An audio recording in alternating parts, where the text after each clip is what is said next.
Hello, welcome to this Genshin Impact playthrough. Today I'm doing Act 5 of the Fontaine Archon quests. I don't know much about what's going to happen. I just know that I need to see Child come back. He's been missing since like the end of Act 2 or beginning of Act 3. I don't remember exactly. And we're dealing with the prophecy because Act 4 was a close call. Neuvillette had to butt in and slow it down, but I don't know how long that will last. So we're gonna have to do something about that. And yeah, let's get started. Some time has passed since the incident in the Fortress of Meripede, and your sentence here is almost finished. Now for a little rest after breakfast. This is the life. Wait a sec. Isn't something important supposed to happen today? Oh, today's our big day! We're supposed to leave the Fortress of Meripede! Come on, we've got to go complete the release procedures now! We're leaving this place finally. It was fun, but we've been here for a long time. Masquerade of the Guilty. Ooh. Please, sign here. This document will be effective immediately upon signing, and you two may exit the Fortress of Meripede via the regular channels. It's been so long since we've been to the surface. Let's hurry up and... Huh? Whoa. What's happening? Are you okay? I'm fine, thanks. But I wonder what that tremor was just now. Is the seal breaking again? Let's go ask the Duke. Yeah. Your Grace? Ah, good to see you two. Is there something you wish to see me about? What was that just now? Ah, that. The tremor didn't originate from the seafloor. In fact, it seems it came from the surface. Oh. Over the years of serving as the warden here, I've developed a sense for distinguishing between what occurs on the surface and what occurs underwater. That's useful. Besides, the seal that Monsieur Neuvillette set in place won't fail so easily. Oh, okay, that's reassuring. So the fortress is okay? If you recall our last incident, if there really were a problem, there would be crowds of inmates in a panic right now. Huh, you've got a point. Okay, seems we need to get back up to the surface and Yeah. ask about what happened. By the way, do you know what day it is today? I believe today is this month's pipe cleaning day. Oh. Wait, seriously? Actually, today is the day we say goodbye to the fortress. Ah, yes. Have you completed your release papers? We have.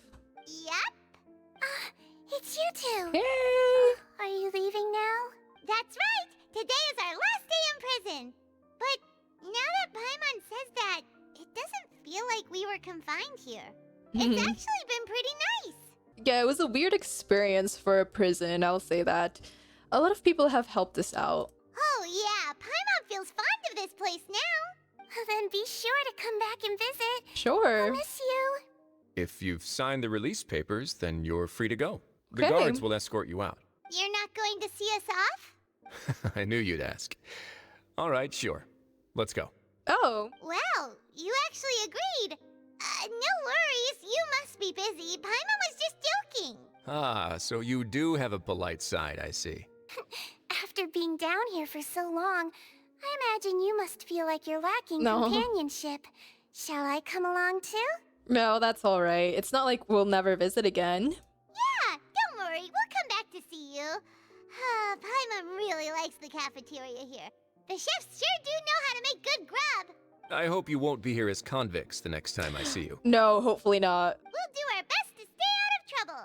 Well, it seems our work in the Fortress of Meripede is finished. That's the end of another chapter in our journey. And since Neuvillette was the one who asked us to come here, we should probably Yeah. go report to him now. Next up, the Palais Mermonia. You're going to see Monsieur Neuvillette?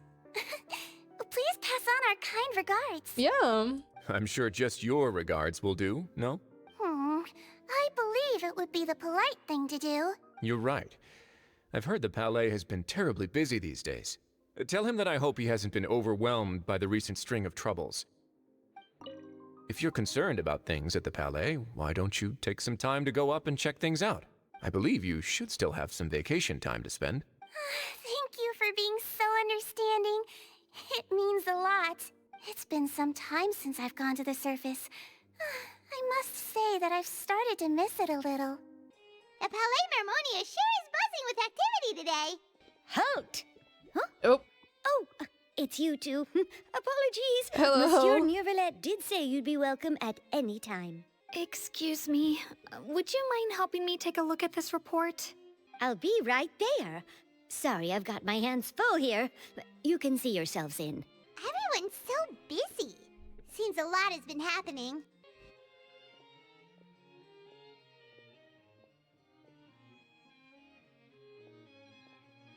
Neuvillette! Hello. Hello. You've come at the right time, but you'll have to wait for just a moment, That's fine. as there are some urgent matters I must tend to first. In the meantime, please, have a seat. If you'd like to have something to drink, let the Melusine outside now. Oh, thanks. That's alright, we just ate. Very well, then. Let's take a break over there while we wait for him to finish his work. All right. That should wrap things up for now. Are you done with your work? Yes, sorry to keep you waiting. That's fine. Today should be the day you were released from the Fortress of Meripede, and it appears that you have managed to complete all the release paperwork. That's right, and we came here to see you right away. We have a report to do. You and Paimon told Neuvillette everything that happened since the Primordial Sea incident, as well A as massive whale. the child vision, I guess. Yep. Do you have any idea what that might be? Judging from your description, that cannot have occurred in any ordinary waters, but rather something like the Primordial Sea. Is child trapped in the Primordial Sea somehow? A whale of that size and shape cannot usually be found in the waters of Tevat. Therefore, we can only assume that Child is presently immersed in primordial seawater. But how is he alive in there? Immersed in primordial seawater? But how? And is he okay? Okay, I know he won't dissolve because he's not from Fontaine, but like, can he not like drown? Or does it not affect his body in any way? Because I know we fainted and we were like seeing things. Maybe that's why he saw the whale. Most people wouldn't be capable of entering in the first place. I'm not completely sure how he could have gotten there myself. There's something we'd like to ask you about. Yes? What is it? What was the tremor we felt earlier? Ah, right. Paimon felt it too. Yeah, it was like an earthquake. We asked the Duke and he said it wasn't from underwater, so we figured you might know something about it. It turns out that I have just received a report about Oh. this particular matter. In fact, that's exactly what I was busy with a moment ago. Hold on. My child is crying outside. I closed the door and she hated it. The source of the tremor was here on the surface near Poisson. After the shaking stopped, the water levels in the Poisson area rose at an alarming rate. Oh god. Okay. That's concerning. The water levels rose? Oh no. What about all the people there? Fortunately, the water levels only rose for a short period of time and have already returned to normal now. However, I still have a bad feeling about the whole phenomenon.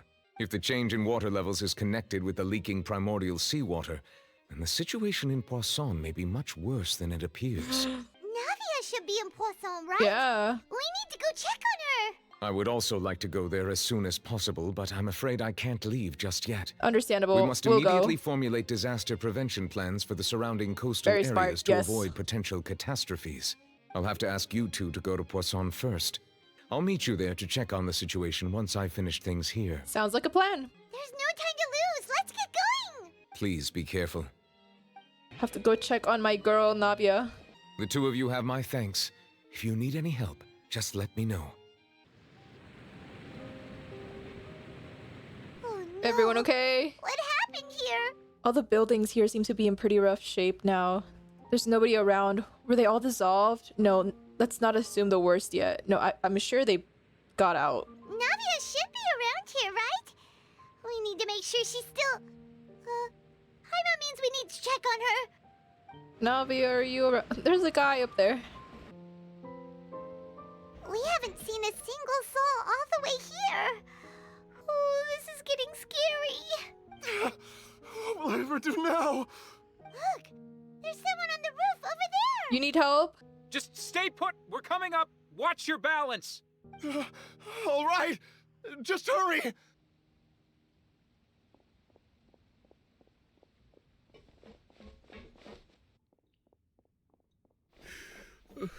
I'm not young anymore. How will I survive on my own? Did someone My dissolve? Desiree! Oh, he looks pretty sad. My leg! My leg! How could this have happened? It hurts! Just hang in there. Help is on the way. You can hold my hand if it makes you feel better. Tell me it's just minor injuries and no one actually dissolved. Oh, it's Navia. She's over there. Hey, Navia, are you okay? Hey. You're here. We heard there was a situation in Poisson, so we came as quickly as we could. Yes. As you can see, the water level suddenly rose. It caused quite the disturbance, in fact. What happened? Demoiselle! There was a wounded resident next to a building southeast of here. We've already transported him to safety, but we've run out of medical supplies. He's wounded? How badly? He fell, so it's probably a broken leg. He's pretty shaken up. When the water level rose, he desperately climbed up to the roof. Once the water receded and he saw the ground, he became terrified and eventually... He jumped down then. Find the leader of Squad 1 and tell him to take the wounded resident to see a doctor. He should know where to go. Understood. I'll take over his search and rescue mission in the meantime. All right. You'll be in charge.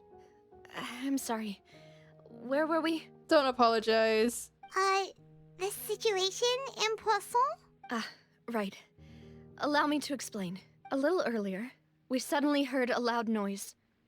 At first, everyone thought that something might have exploded on an aquabus, but before we knew it, water started pouring out from everywhere. The rushing water seemed a little odd, almost like the unique color of primordial seawater. Some people didn't realize the danger and thought it was just ordinary water, leaking from somewhere. Everyone on the street who happened to be close to the water didn't have a chance to escape. Oh god. As the water levels rose, they suddenly disappeared. They were all dissolved.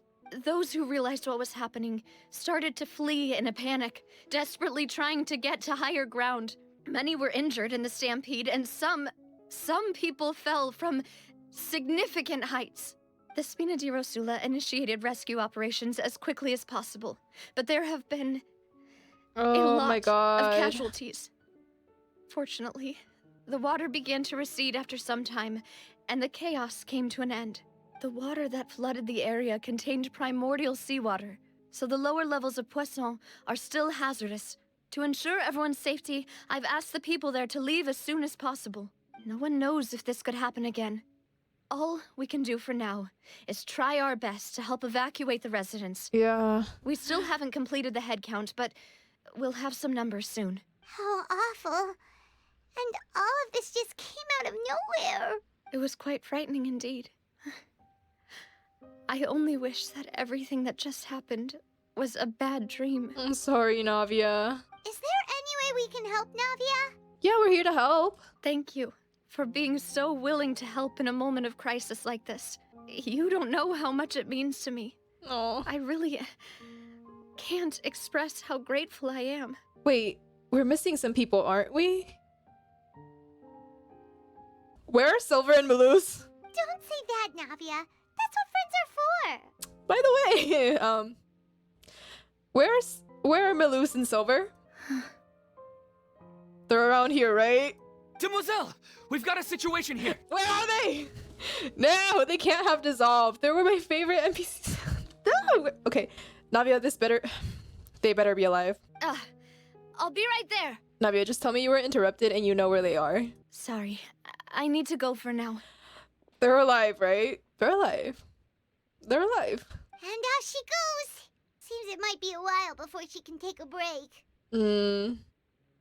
Navia walks around talking with many people and organizing various matters. Her decisions are clear and reasonable. Okay, the wounded are being tended to, and we finished a preliminary head count.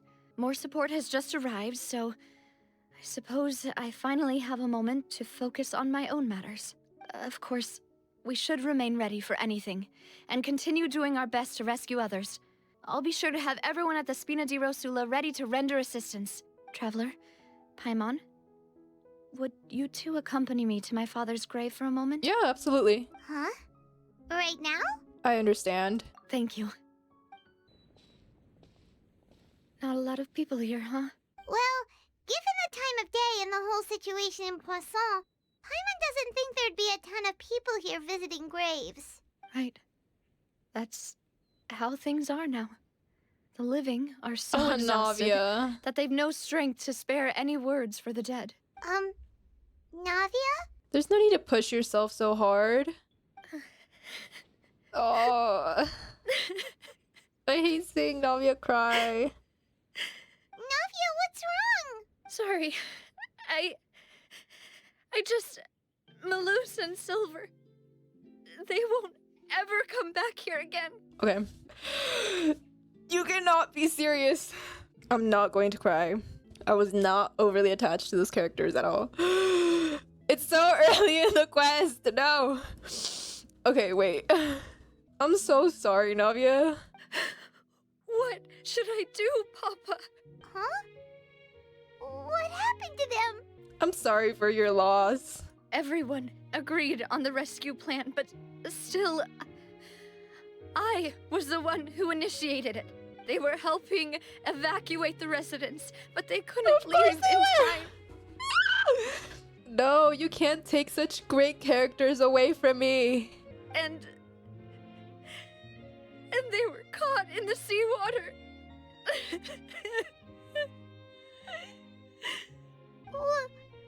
What should we do? I don't want them to be gone. Like, is there a way? Can there be a resolution where they come back? Would that even be possible? I've known them for so long, and I know they weren't afraid. But I could at least hold a funeral for my father, and I know where he rests. But as for Maloose Oh, and that's Silver, horrible. they're just gone. I just can't. Don't do this to me! Not the flashback. Everything looks so clean after it rains. Even the gravestones. I didn't expect that you'd enjoy Genshin, I a hate glass you. of red wine in front of Master Callus's grave. I can understand. Besides, the scenery here isn't half bad. See, it's not just me. I always want to bring something when I visit Papa. Perhaps we might even have a picnic. He wouldn't be angry, would he? Ah, how could Master ever be upset with you, Demoiselle? Yet the cemetery is the home of those who have passed, is it not? Everyone ends up here sooner or later, no matter who you are. Buying yourself a plot in advance, are you? No need yet. But when I do, I hope you'll let me be buried beside Master Callus, Demoiselle. You can't do this to me, you stupid game. Every character I get attached to suffers. I hate it here. Hey, stop joking around. I'm quite serious.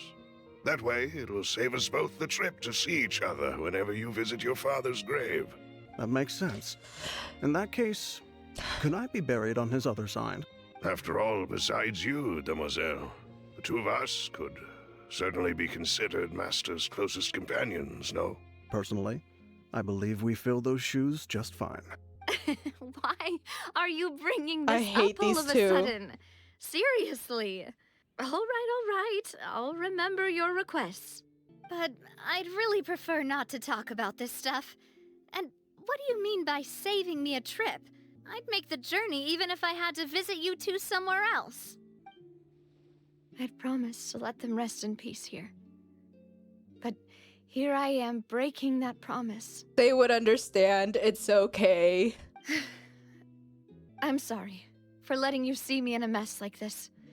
You're I fine. don't usually cry, really. Paimon doesn't know how to help you feel better. But, well, she understands how you feel. I had always thought I could make my wishes come true. But now that I think about it, that never solely relied on me. Many things can only be accomplished with someone else's help. That's true for a lot of things. Would like to do everything alone, but that's not always possible. Maloose and Silver have helped me so much. But by contrast, I could do nothing. Don't say for that. them. If they were here, they would disagree, I'm sure. I'm so sorry. You can spend as much time as you need here, Navia. We'll stay with you. We're here for you. Thank you. Right now, you don't know how much that means. By the way, you can have a look at this. It's a list of victims from the incident that took place here. Okay. Obena, Khan, Burnett, Oh, thank you. Giverny, Sí, ya estoy Fontaine, chillando. No, niña. Granville, Julianne, Esson, as well as Malus and Silver. ¿Cómo supiste que ocupaba gato? ¿Verdad, bebé? Tú no me abandonas. No, okay. So, everyone else is safe. But still... It's okay. I know what you're thinking. And you're right. We lost Malus and Silver. But we were able to save more than we anticipated. The overall outcome indicates that the cost was worth it. No one's sacrifice is truly necessary. Right! It shouldn't Don't be. think that way, Navia. One person might be saved at the expense of another, sure, but that isn't something we should ever consider a trade. Malus and Silver were not the price for saving anyone. They're heroes. The best heroes. You're right. Thank you, Paimon. What you said just now was pretty amazing, actually. I'll remember your words. Oh, really? Seems you've become more eloquent in the time since we last met. What are you doing here? Is everything going well on your side? Yes, my people are carrying out the mission according to your request. Oh, they're working All together. The residents of Poisson have been evacuated, and we're preparing to relocate them to higher ground. As for these supplies, we have everything taken care of. There is no need to worry. Thank you very much. Wait, do you two know each other? We just met recently. Oh. Right, Miss Navia? Usually, I would call this a coincidental encounter. That doesn't quite fit this time. Besides, it never even crossed my mind that a Fatui Harbinger would come looking for me. Thanks to the Knave, Spina di Rosula received generous support from the Fatui, which allowed us to complete the rescue and evacuation work so quickly. Mutual aid is essential to fostering positive developments. We were already in the area, in any case, so it was nothing. That said, I must say that you're a lot sharper than you let on. I'm sure you understand what I mean. I apologize for all the ways in which I tested you previously. We've never worked with a Fatui before, and it's extremely important for us to know who we're working with. My subordinates have reported that Fatui soldiers have been observing water levels and taking head counts in various locations. I hear that they've also prepared a large amount of emergency supplies. I'm quite surprised. This is nothing to brag about, nor do I intend to. It is simply the way of powerful organizations to act forcefully, whether they are doing good or ill. You've witnessed that firsthand, in any case. As I've told this traveler before, I know of the prophecy, and I intend to prevent the impending disaster. Lending your organization a hand was a natural first step in accomplishing that. As such, do not be troubled by this token of our sincerity. Perhaps one day, you'll also be able to help me in the same way. Without your help, there would have been many more casualties. I won't forget your kindness. Furthermore, I sincerely regret what happened to Malus and Silver. I only wish that my people could have arrived a little earlier to prevent this from happening. Don't say that. You and your subordinates did everything you could. As Paimon said, Malus and Silver didn't choose to sacrifice themselves for any specific person, and they weren't the price paid for other salvation. Exactly. They chose to become heroes themselves. And heroes they are. I've never liked hearing people put it that way. It's like trying to relieve pain by saying some noble-sounding words. No. But right now, there's nothing more suitable. They really did become heroes. You're right. I'm sorry for your loss, Miss Navia.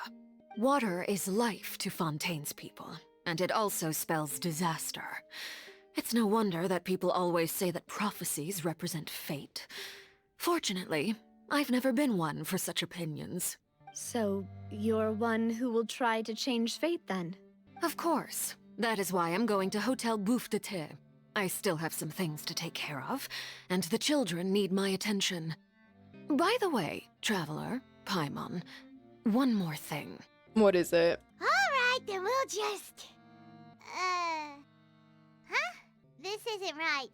Paimon thought you would ask us to walk with you for a moment so you could tell us something in private. That is a clever and useful conversation technique, which I do like to use when necessary. But there's no need today. It would not hurt to have Miss Navia listening in. Okay. Traveler, I'm sure you remember that I said we could work together when we had the chance. You and I both know that there may be issues with the Primordial Sea. Previously, it was the Fortress of Meripede's sluice gate, and this time it was the water levels in Poisson. These are both signals. So the time for jolly cooperation has come? Indeed. Allow me to share the latest intel I've received from the House of the Hearth's intelligence network with you. Okay. During some recent investigations, a child claimed to have discovered some ruins near Poisson. Ruins. The ruins date back to ancient times, and seem to be worth investigating in many ways. Judging by the dating of the ruins, they may be related to the prophecy and the coming crisis. The situation is becoming more urgent, so any pertinent information will prove extremely precious. My people initially came to prepare for ruin exploration. Unexpectedly, this disaster struck, and at present, we're all busy prioritizing the rescue effort. So that's why the Fatui were already in Poisson. I wanted to take the children along, but unfortunately, Linny, Lynette, and Fremine have all been dispatched to higher ground to assist affected residents. Linny told me that outside of the house, the person they trust most is you, which is why I want to give you this task. Oh my god. Can you truly trust an outsider like me? The House of the Hearth's members see each other as family, but Linny, Lynette, and Fremine said that they also see you as such, even though you are not from the house. I'm sure you already understand how earnest they consider their friendship with you to be. Oh, that somehow makes Paimon feel kinda happy. The intel I just shared about the ruins could fetch a high price. But since the children consider you family, it's only natural that I freely share it with you. Got it! So all we gotta do is go to some ruins, right? We can handle that. Excuse me, but may I tag along? Oh? You wish to join, Miss Navia? But are you sure you're up to exploring some ruins? You need to rest. Yeah. Well, I'm sad, yes. But I can't just go back and plop myself into a chair by the roadside and do nothing. There's no point in being depressed while we still have a disaster on our hands. As my father's successor, I must live up to the hopes he had in me. Besides, I'm also doing this for myself. I need something, a distraction, to keep my mind off Malus and Silver. If that's what you need, let's go. Navia's strong, but she needs company right now, yes. We can be that company if she goes to explore the ruins with us. Yeah. Since you put it that way, I have no objections. What do you say, traveler? We'll go to the ruins together. All right. The ruins are to the south of Poisson. Here's the map. Okay, the three of us will handle it. Come on, let's pack up and get going. So, are these the ruins the knave was talking about? Whoa, talk about old. They seem to be pretty ancient, all right. Let's go in and have a look. Just be careful.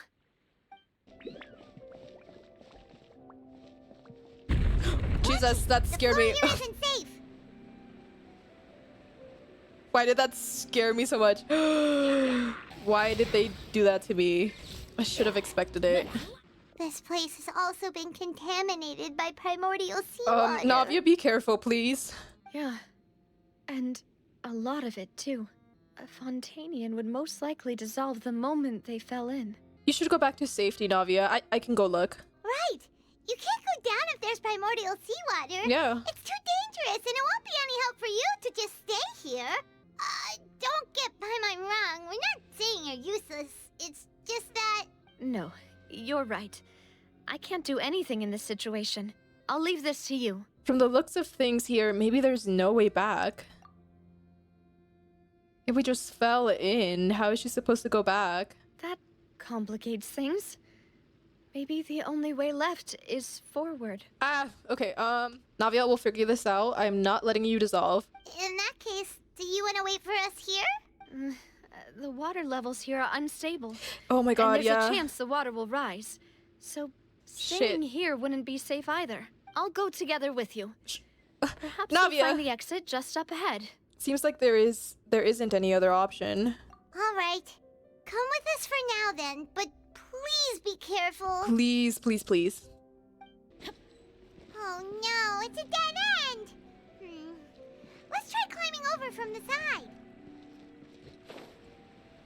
Oh god. Navia, you have to be so careful, please.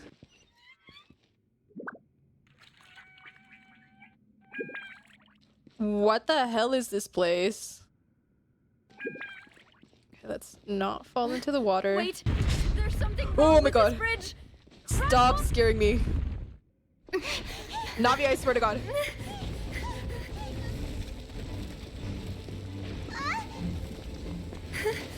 You can make it, you can make it, you can make it!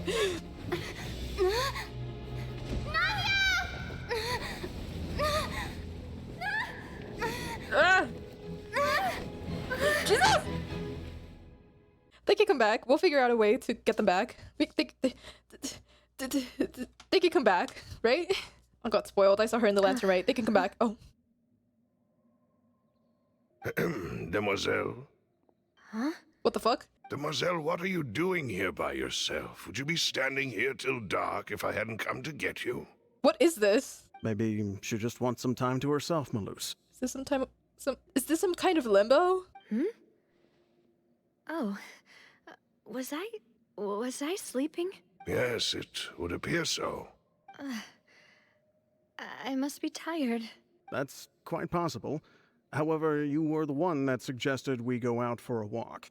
Oh, right. I nearly forgot. It must have slipped my mind when I dozed off. I haven't had a nap today yet. Have I? What is going on? This is a familiar feeling, yet something's a little strange. Is something the matter, Demoiselle? Oh, no. No, I'm fine. I was just trying to recall why we came out for a walk. Do you remember Mr. Giverny? He'd requested our help before with foreign merchants who had a debt dispute with him, and we'd resolved the matter not long ago. We were headed to see how things were going with him at the moment. Ah, right. Yes. I remember now. Oh, Miss Navia. Ah, Mr. Maloose. And Mr. Silver, too. It's good to see all of you. How have you been? I've been great. Thanks to your help, those bothersome merchants finally realized that I wasn't the one they were looking for. Why, I wasn't even the guarantor for that person. What am I watching? They were knocking at my door day and night. Even my neighbor, Obina, was getting fed up with them. Sometimes force is required to calm someone down and get them to listen to what you have to say. That's right. Oh, by the way, Burnett, what was it that you wanted to give to Miss Navia again? Oh, yes. One moment, I have it right here. Miss Navia, these are some flower seeds that I prepared. Please take them.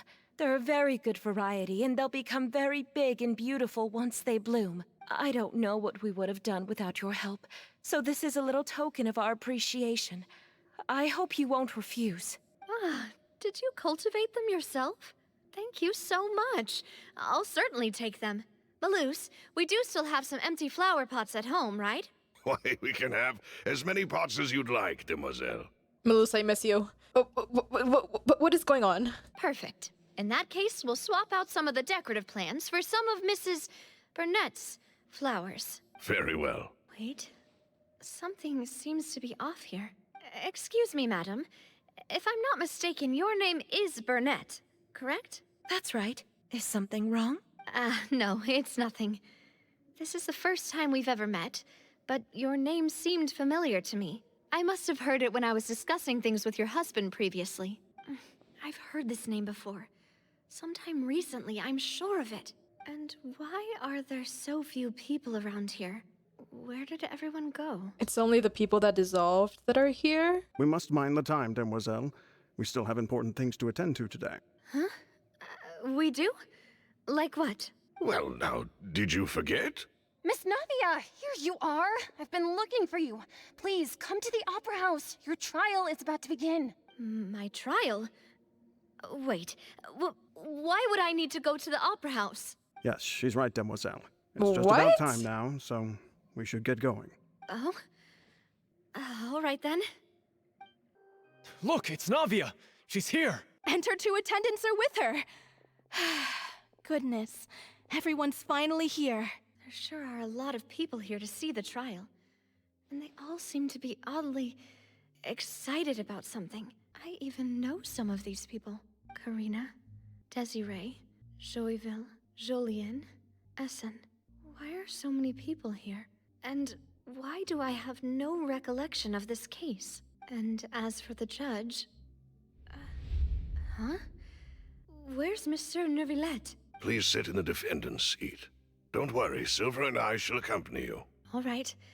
What is going on? Are you sure you can stand behind me? Typically, it wouldn't be allowed, but today is an exception. Hey, what kind of place do they think this is? Come on, do they have any idea what they're doing? Seriously. Enough with the whispering! Could someone please tell me where Monsieur Neuvillette is?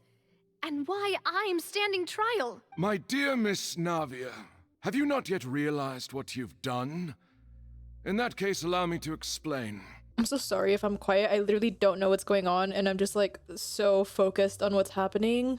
As all here know, you are Master Callus's successor, the head of the Spina di Rosula, someone held in high regard by every soul in Poisson.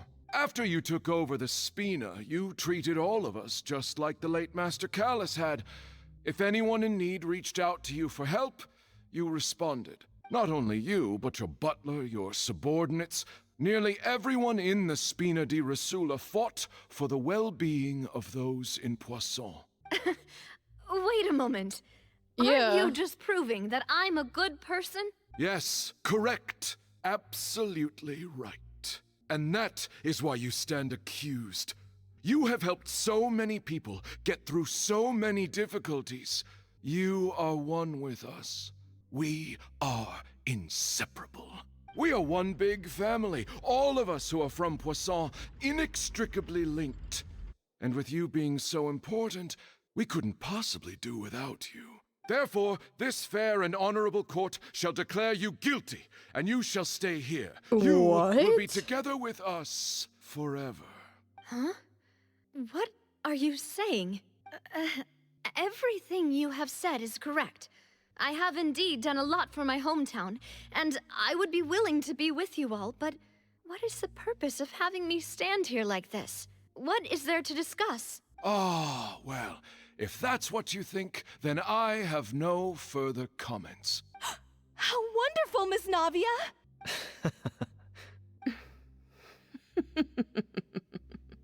I know all these people. Why are they laughing? I seem to remember now. Yes, I get it. This trial is... What is Just it? a moment. This isn't right! Malus? What was that, Mr. Malus? Our conclusion is very clear and unanimous. Let the court judge her now. She's guilty! Stay here, Navia! You're one of us! Demoiselle, don't admit guilt. This trial means to keep you here forever. What? I wish to exercise my right to defend Our Lady. Mr. Joinville, you only know of Navia's goodness, but nothing of her utterly independent mind. She was born I a adore free and them. independent spirit. She has never been tied down by anything. Indeed, even the death of Master Callus couldn't stop her. Her actions cannot serve as proof that she identifies herself as part of any group. She merely acted as an individual, extending her hand to help others. Please do not mistake her actions as being otherwise. Really? As an individual, you say? Don't forget, we are all Fontainians here. This is the nation of justice, the nation of Hydro. Even if Miss Navia only voluntarily rendered her assistance, that doesn't change the fact that her beautiful soul must return to everyone. What? Water accepts all, blends with all. It will surely accept her kindness. Everything is measured here in the nation of Hydro, and in the end, everyone shall meld together. Thus, when a unanimous opinion emerges, that opinion represents justice. Now I speak for everyone. Our opinion is consistent. Navia should stay. We and Navia are one. And you would call this justice?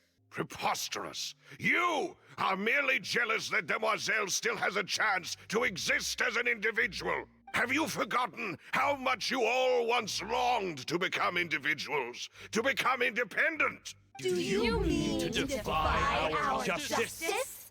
If your justice is flawed, then why should we acknowledge it? As you said, we can also have our own justice. Silver I and adore I shall this. defend Demoiselle, and that is how we will enforce justice. Ugh, my head. It hurts. Demoiselle. Silver, it hurts. My head is spinning. All I can see is stars swirling in front of me. I remember now. Everything that seemed odd from the very beginning. Karina, Desiree, Joyville, Jolien, Essen, and Mr. Giverny and Mrs. Burnett, who we met earlier. Yeah. Even Malus and Silver. I don't want to admit it, but they're all dead. Don't be afraid, and don't admit guilt. We will protect you to the very end. Absurd! Who are you to say that she cannot be judged? We are the majority, and in the nation of trials, the majority is absolute justice. We are the will of all. That's not how it works. Don't let them escape! We shall keep Navia here with us! Mr. Malus and Mr. Silver, must you be so stubborn? How could the two of you possibly hope to stand against the collective? What is Do not happening? resist. This A little judgment is glitchy fair effect. and just. Navia belongs to us. After all that happened, she should not be left alone in Poisson. What are you saying? What? No more excuses! He says we're jealous. Jealous? Huh? How could she possibly be an independent individual? What's with these people? Who's jealous of her? She belongs to us. What? Navia, she... Silence. Novelette! That's... Monsieur Neuvillette! Such commotion is prohibited in the court. The accusations you just presented are nonsense and cannot constitute a proper trial. The court will adjourn for the rest of the day. In this, I shall hear no objections from any unauthorized party. Our thanks, Monsieur Neuvillette. Please leave with me, Miss Navia, while there is still time. Is he actually here? But it's not an illusion? Go on now, Demoiselle. This is your only chance to leave this place. What, can't bear to leave us behind or something? Malus. My apologies. Oh my god. I couldn't resist making one little joke once I realized this shall be our last goodbye. Shut up. Shut up. Malus. Silver. Quickly, you must come now. Goodbye. Oh my god, thank you so much, Novelette. I don't know what you're doing, but I know you're solving Navia, so thank you so much. Farewell. Okay, they can't make me cry again. No, wait! Just a second! Navia? You're awake. Good. I must have been dreaming. Malus and Silver were still alive, and they were defending me at some insane trial. It looks like you're all right. Did all the sad feelings cause you to have a nightmare? Paimon could give you a hug. Do you want a hug? The ruins you were exploring suffered a cave-in. When I arrived, I found you falling toward the water. Ugh. You were just about to be dissolved within, but I... Got her out somehow. What is it? I think I saw 2 Oceanids protecting you. It was only for a moment, perhaps even a fraction of a second, but they gave me the chance to retrieve you. Silver and Malus, best characters. Were it not for their intervention, I would not have been able to rescue you before your consciousness dissipated. Wait, did you say Oceanids? You mean like what happened with Vache? So people that are dissolved become Oceanids? Perhaps those 2 Oceanids were the people you saw in your dream. I always told them that they didn't have to protect me. To think that they'd keep doing so even after death. They're great people. Please come with me. Neuvillette, are you okay? Oh, I am quite all right. Perhaps there's something we could chat about? Why do you look so stiff all of a sudden? Oh, Paimon knows. You're the type who feels awkward when there's nothing to talk about, right? I merely thought that we should give Navia some time to herself. Huh? Why just say so then. Don't you think it's even more awkward to call us over like this and then have nothing to talk about? Leave him alone, Paimon. I suppose so. By the way, Sigewinne sends her regards. Ah, Sigewinne. I hope all is well with her these days. Her work in the Fortress of Meropide has not been too much for her, has it? No way, don't worry. She's doing fine down there. She's an amazing head nurse. I see. Well, that is good. I have always worried that Sigewinne would need a lot of time to understand the world of humanity, just as I have. Oh, and the Duke also says hi. Even though Sigewinne made him do that. He hopes that you haven't been overwhelmed by all that's happened lately. Thank you. I have indeed been busy lately, and I also hope that everything is going well in the Fortress of Meropide. He still doesn't know what to talk about. Paimon, don't judge him. Let's chat about something else then. You're the expert here, Paimon. What should we talk about? So, Neuvillette, you're probably quite the swimmer, huh? And you complain about Neuvillette. Yes, of course. This isn't going anywhere. Let's try something else. How did you find these ruins? Did the knave tell you? Yes, in fact. I had arranged to meet you in Poisson, but when I arrived, I discovered that the Fatui were helping the residents evacuate. They had even transported a large quantity of supplies to the area. Amid my astonishment, I ran into the knave, and we had a chat. She informed me that she had asked you to investigate the ancient ruins here. Yeah, we originally planned to meet up with you, but we thought you might still be busy with all those official documents. We didn't think exploring the ruins would take very long, and who would have thought you'd wrap things up so quickly? I hope Navia can get back on her feet. I'm sorry to have kept you all waiting like that. I'm feeling much better now. I guess we should get going again. Will you come with us, Monsieur Neuvillette? Please. Yes, if you wouldn't mind my company. Not at all. We love you here. Right! Another one joins the party! Let's get going then! Oh no. Jesus. Another unstable path. It keeps scaring me. I am an anxious person. I can't handle this, okay? Don't you dare scare me again, game. I'm prepared now. I won't get jump scared. Oh, I'm gonna die. Oh my god. I barely made it. Almost at the top. Keep it up! Looks like we've reached the end. This is the place. There should not be any other hidden spaces in the vicinity. The path sure had some twists and turns, but it turns out that this place isn't actually that big. There seems to be something on the wall. Stone slates. The It prophecy. seems like they were put here as an offering. Could we take them down and have a look? Perhaps we should just leave them be for now. There are 4 locations in total, but only 3 stone slates. The slate that should be in the first empty spot is missing. The surrounding walls also show signs of damage. There's something written below. Let Paimon see. Reason dictates that this nation be destroyed. I shall record the history of its future here in its past. What? Say what? It feels like someone left these slates and these words here for a purpose. But does he mean that Fontaine should be destroyed? That would fit the circumstances dictated by the prophecy, yes. Indeed, the slate's contents correspond to it. Take the second slate, for example. There's a person kneeling here. She Yeah. seems so dedicated. And there's a whole bunch of other people behind her doing the same. She's facing this, what is this? Some kind of island in the sky? And is that Lady Farina in the third image? Did the Hydro Archon fall into the water? And is that a ring of people around her? Paimon doesn't quite get it. Are they all in the water? The fourth image. I know this one.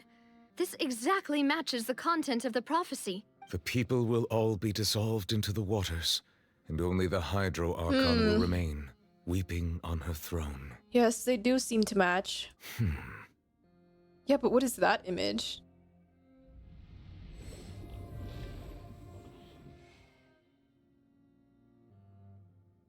More information should be hidden in these slates, but I fear I cannot Oh. easily uncover it, most likely due to us missing the first slate. I am very sorry. That's okay. Don't blame yourself, Monsieur Neuvillette. Deciphering ancient stone slates isn't one of your duties. Ooh, Paimon's getting the chills just looking at these slates. This says that it's the history of the future. future, right? History of the future. Prophecy's sure to come true. I really hope it doesn't mean that. Still, Paimon feels like these images are kind of weird when you look at them together. I get what you mean, Paimon. The issue is in the order of the third and fourth images, right? That's right! If the images are in chronological order, shouldn't the fourth, the waters drowning Fontaine, come before the third, where the Hydro Archon herself falls into the water? And yet the order is reversed here. The second image is also quite concerning. What sin are the people in the images confessing to? If we go by timing, Lady Farina only emerges in the third image. That means that the person in the second image might be the previous Hydro Archon. Egeria, then. I had never met her. Oh. But her appearance here does match the records. The previous Archon kneeling before the floating island in the skies, as if confessing a sin. Did she herself commit that sin? And if not, why would she be in such a posture? Also, I'm still wondering why these ancient stone slates are here at all. Judging from their contents, could this place be the origin of the prophecy? Maybe. Does that mean that someone, or some people, once saw these slates? But who would have created these slates and left these words here? It seems that any further clues will have to come from Farina. Would she know? In that case, there's no time to lose. There's nothing else to be gained here, so let's head back first. Yeah, we better get somewhere safe for now. I can't have another scare with Navia. Honestly, who created the slates doesn't matter now. The real question is whether things will truly play out as the prophecy foretells or not, yes. Let's split up here. I'm going to check on what's happening with the Spina. You know how it is. There's some things you just need to be there for yourself. You still have energy for that, Navia? Paimon's already beat! She needs the distraction, Paimon. Just head back to the Fleuve Cendre and have a rest then. Thanks for keeping me company all this time. You're welcome. I'll depart as well. Thanks for your hard work today. Rest well, everyone. Traveler, I will go talk to Farina tomorrow morning to ask about the stone slates. Oh my god, thank you. I'm sure that you're concerned about this matter as well. If you have time, drop by my office. I will share the results of our discussion with you. Alright, see you tomorrow. Are you really gonna talk to her about this directly? Will that be a problem? Paimon's getting a little scared now that it's come to this. She has long been harboring secrets, and will not give them up easily, which makes it all the more my duty to ensure that she understands the present situation. Alright, we'll leave it in your hands then. You're probably the best person to talk to her anyway. I will be carefully considering my words tonight. Traveler, Paimon, our safe house at the Fleuve Cendre is always open to you, as ever. So please don't think you're an imposition. Thanks. Alright. I'll be on my way then. Navia and Novelette both depart. You and Paimon head to the Spina de Rosula base at Fleuve Cendre. We're finally back! Welcome back. We've got a special menu prepared for you two tonight. Oh? Yay! And there's good food too! Navia, no, the boss is the best. You did great as well, Paimon. Ooh, desserts! Nice! These are all Paimon's! Paimon's already starting to forget what happened today. Mona! Oh, that voice. Is that who I think it is? Huh? It is. It's you two. What are you doing in Fontaine? Lady Magistus! Seriously, nobody just uses a scryglass whenever they've got time to just see who they'll meet on the road.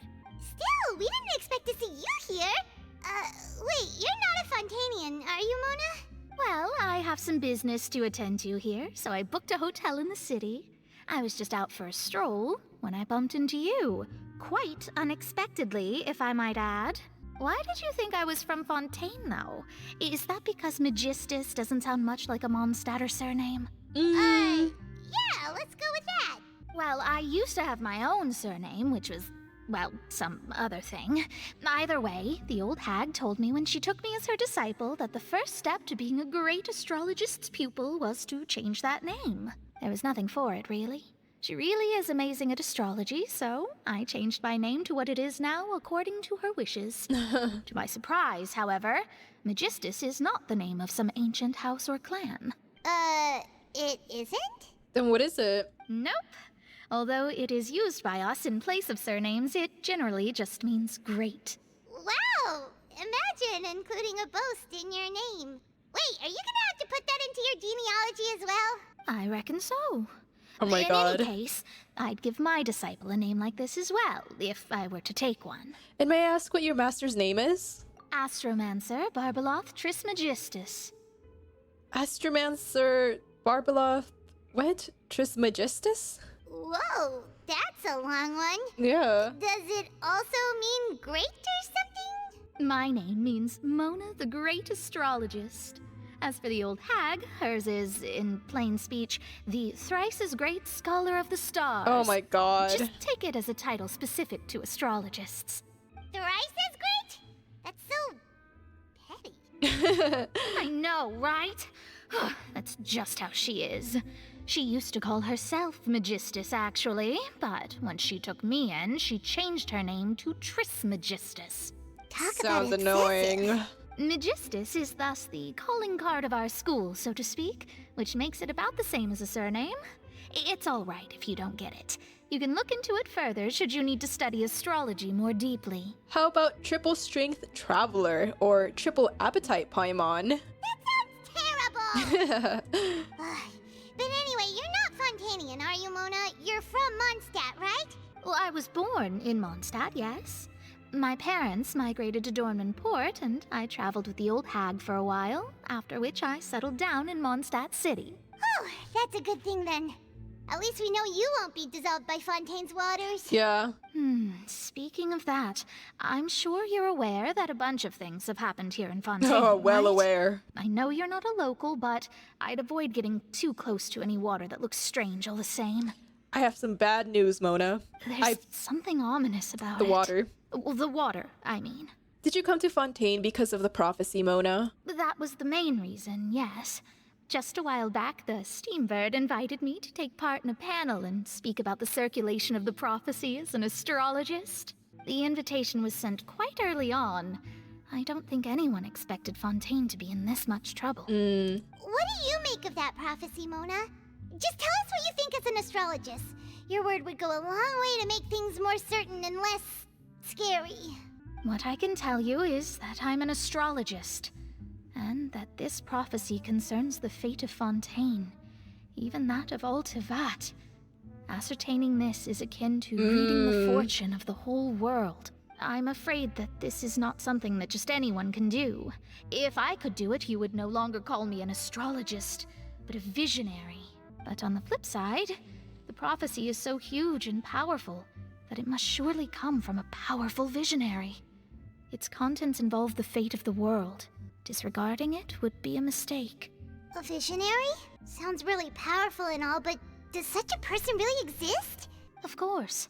The old hag could do it, and I'd bet there are others amongst those Hexenzirkel colleagues of hers who could do something similar. Could you help me get in touch with your master? Huh? Are you sure? Very sure. All right, I'll help you. It isn't often that I see you with such a serious look on your face. I'll tell you once I hear back from her. Thanks, Mona. You're amazing as always. Thank you. Oh, well, this is something only I can do after all. So yes, your praises are quite welcome. That's the greatest of astrologists for you. Of all the people we know, you know the star's the best. Indeed. That's the spirit. Oh, sorry. I came to see what all the commotion was about. If there's anything you need, do not hesitate to inform the Spina di Rosula. Oh, whoops. Guess we were getting a little too carried away there. Well, I'll go tend to my own business now. If I receive any news, I'll be sure to come find you two again. Okay. And there she goes. I didn't expect to see Mona here.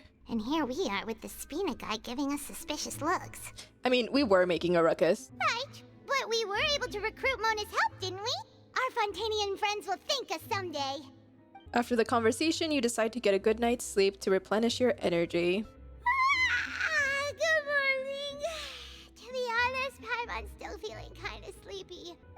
But it's time to get up, Traveler. We agreed to go see Neuvillette, so let's pack it up and get going. Let's get going. You're here, finally.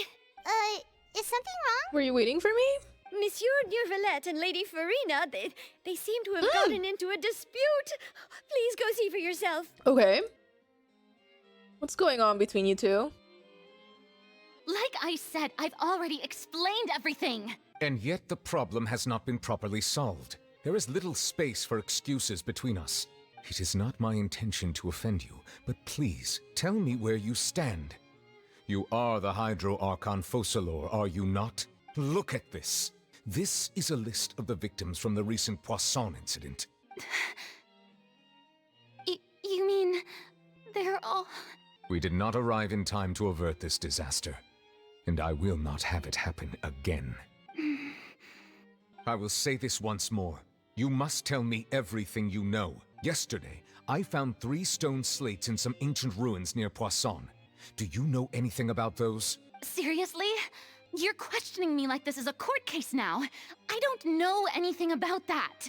But you found them in some ancient ruins, you say? That's correct, which is why I came to ask you some questions. There should have been 4 slates, but one of them was missing. The other 3 feature different images that seem to correlate to the prophecy. The prophecy? The second of these slates depicts the previous Hydro Archon Egeria kneeling before a floating island in the sky, as if confessing something. Do you know nothing of this either? Farina, come on. I don't. I've never seen such slates. I'll ask you again. Do you really have no information regarding the previous Archon?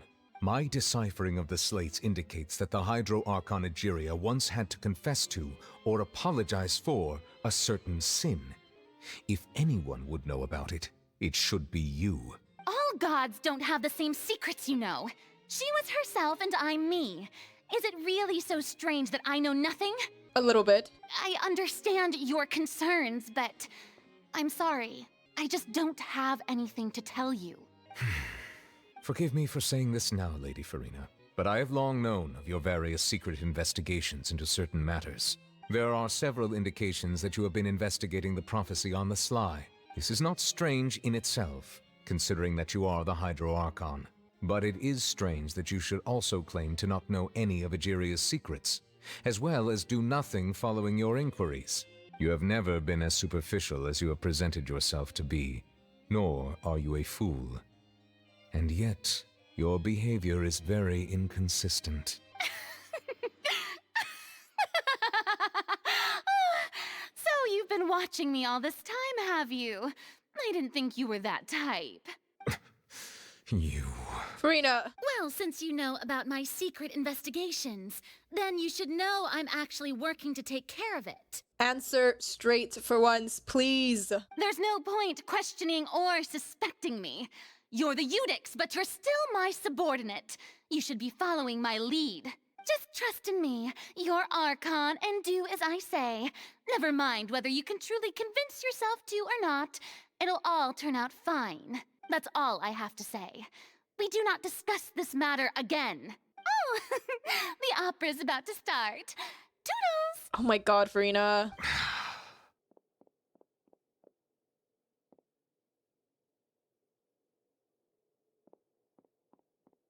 Did Farina not notice us standing by the door? Wonder what's up with her. She was smiling.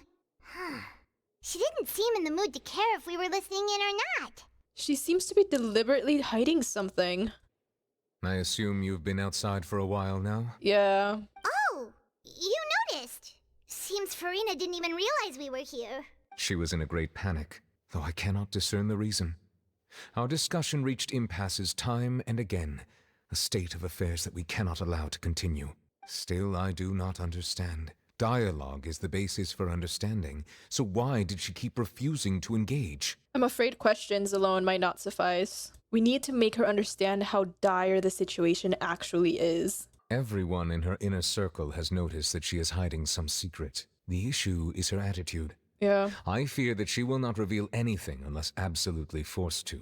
We may have to create a situation in which she will have no choice but to speak. Oh? Like what? Normally, people will only reveal the truth when standing trial. Perhaps we must have the Hydro Archon experience just such a scenario. Are we putting Farina on trial? But Farina's seen so many trials, and she's really good at dodging questions. How do we sure that she won't just slip away at the first chance she gets. We will need to consider this thoroughly, join forces with various parties, and then do what we can. If at all possible, I would prefer to recuse myself from this affair, but we must prevent the prophecy from coming to pass. This may be cruel to her, but all Fontaine is in crisis. The information a god possesses is too precious, and so we must take a chance on this. In that case, we will need help. But who will lend us their aid to do such a thing? I know. I think I know who to call. A few days later, on a boat somewhere in quiet Poisson. Well, that's everyone, huh? Speaking of which, it was pretty smart of you to think of hiding here. Poisson was just involved in a disaster, so it's presently devoid of people. That naturally makes it the best choice. And here you are drinking tea like it's the most natural thing in the world, huh? That's what families should do. Sit and enjoy a leisurely time together. Oh my god. It's nice to enjoy tea here, you know? Care for a cup? Lend me your ears, everyone. Or perhaps one of you might like to start us off. How about you, friend? Me? No, I don't think I can. Then, how about you, good sir? I fear that I will cause the mood on this boat to become as somber as it is in court. This is a interesting group of people. Well then, I guess we're lucky we've got a local like me to organize things. Wonderful, the spotlight at last. I guess I'll be facilitating things from here. That was a little long-winded, don't you think? Oh, you might be right. Anyway, to cut to the chase, our friend here, the Traveler, has brought us together to discuss something. As for what that is, well, let's start by saying that we'll be pooling our efforts together to create a series of traps. Oh, how intriguing. Well, it's just an expression, really. One that I just learned from Chlorand, and used on the spot. So, let's invite her to explain in detail. A round of applause, please. Navia. Huh? Didn't you say that you would be facilitating this? Oh, come now. Your work doesn't involve much public speaking, right? This is a good chance to practice. You might even pick up some fancy oratory tricks to impress your boss with in the future. I see. And what does my boss say? He is glad that you consider him your boss. Do go on. In that case, do any of you have experience hunting? Not that I recall. Fremine and I once used a wooden stick in a basket to catch wild rabbits when we were younger. As for Lynette, oh, right. You were sick that day, weren't you? I've also gone diving to catch some fish before. Does that count? I'm afraid not. You may or may not have heard, but Fontaine once played host to a group known as the Marechaussee Hunters. Marechaussee Hunters. Though that was their name, they did not hunt animals, but rather various monsters left behind by the ancient dynasty of King Remus. Today, Fontaine's monster population has already thinned greatly, so the hunters have blended back into society, taking up arms in other lines of work. They even left a unique methodology of hunting in their wake. A trap comprises of the following components: bait, a trigger, and a containment device. Sometimes a lethal implement will also be necessary to deal with the prey. So, if we were to build a trap together, right now, what would you choose to build it with? For me, I would prefer something basket-shaped. Pigeons and rabbits will see the bait and naturally enter the snare. Our line of work requires a deft hand, and we're some of the best in the industry, so you can count on our techniques. You used some of those techniques while moving the people of Poisson, didn't you? My subordinates mentioned that you even performed some magic for the bawling children. Aww. Yes, and I even managed to gather some intelligence in the meantime. I'm quite the multitasker if I do say so myself. I'm afraid I can't claim that as my strong suit. I prefer more stable methods, like placing bait in the water and waiting for the fish to come within reach. That's the kind of method I would count on. Calm and steady. Exactly the kind of person who would catch loads of fish. And I can be their assistant. With discretion, I'm sure. I'd probably use some sort of mechanical animal. Papa once bought me some small clockwork squirrels, mice, and such. When placed in the forest, they can attract others of their kind. I remember that you liked those too, didn't you? I did. And that would be a good way to go about it. If they're realistic enough, animals of the same kind will follow them all the way to the trap. What about you, Monsieur Neuvillette? I fear I do not have any related experience. Oh. That makes sense. You usually solve problems directly, without the use of any such tricks. But I do have one more question for you, Monsieur. If we were to create a trap now, how would you design it? I would like for it to be effective, but bring no harm to the prey. A more gentle trap would be ideal. Kind, as always. However, our intention doesn't necessarily change the containment device and the type of implement we need. If we wanted to kill the prey in one strike, we would need a powerful implement. However, that also goes for prey that must be captured and safely contained. Wait, why's that? Only a hunter who's a true expert at subduing their prey can snare it without harming it. The line that divides life and death is often exceedingly thin. So are we going hunting together? Well... Huh. We hadn't thought of seeing ourselves as hunters. It kinda works, but maybe it's still not the best metaphor. If our means of capturing and dealing with our prey is to put them on trial, then the hunting metaphor is actually quite accurate. But we shall require much more courage than any hunter to judge a god. Yeah. Being whose seat is an exalted throne. Oh, so that's what's going on. Sounds very interesting. Florian's hunting metaphor was just that, a metaphor. You will not call this a hunt, because that is not what you should do at present, nor has the relationship between you and Farina reached such a dire stage. What you need is simply the secrets she is keeping. Attempting to take her secrets is an act of sacrilegious disrespect, but must be done to prevent Fontaine from sinking into the waters as foretold in the prophecy. There is neither hunter nor prey, but there must be a trap. That is what you will need. Interesting. It's been a tough few days, hasn't it? So much has been happening. Those meetings sure did make me hungry. Paimon didn't think the meetings would go on for so long, but everyone seemed pretty fired up, huh? Paimon thought they'd be at least a little frightened. Well, Fremine was, now that Paimon thinks about it, but everyone else just looked a little surprised. Do you feel more confident after the meetings, Paimon?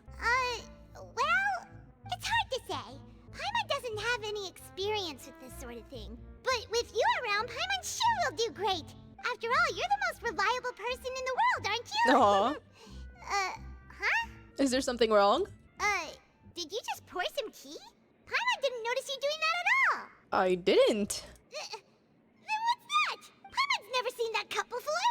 Don't be frightened. I'm just joining you two for tea. I merely refrained from saying anything till now. Mona's master? Who's that voice? But there's no one here. Ah, have you forgotten me already? Wait, you are familiar. You're the voice we heard from the sky Oh! in Sumeru. The voice from the sky, I fear that description is wrong. You're feeling lost now, just as you were feeling previously. I sensed that confusion and thus came to you. Guiding people is an irresistible hobby of mine, after all. Who are you, and what do you want with us? Consider me a passerby, just accepting a commission from my friend's disciple on a whim. Allow me to ask you, will Fontaine's prophecy come true? The prophecy, yes. Mage what has been and... prophesized will be fulfilled. You may view such things as the history of the future. Were you the one that wrote it? What? Then is there any way we can stop it? I believe you have witnessed a failed attempt with your own eyes. Can everything in Tevat so easily be changed? There it is again, fate. Can there really be no exceptions? Ah, so you've caught on. Just as prophecies are usually only the future as seen from the perspectives of the gods, could things be happening in hidden corners where the gods' gaze does not fall? Are the things that you shall see different from the fate that the gods perceive? What is she talking about? It all sounds really impressive and important and stuff, but it also sounds kinda scary. The tea in the teacup is just about gone as well. I believe that you understand, right? Some things are insignificant, but others you must reach out to change. Ultimately, fate shall serve as your only guide, no matter what will happen in Tevat's future. All you need to do is to play your part. What? This was good tea, by the way.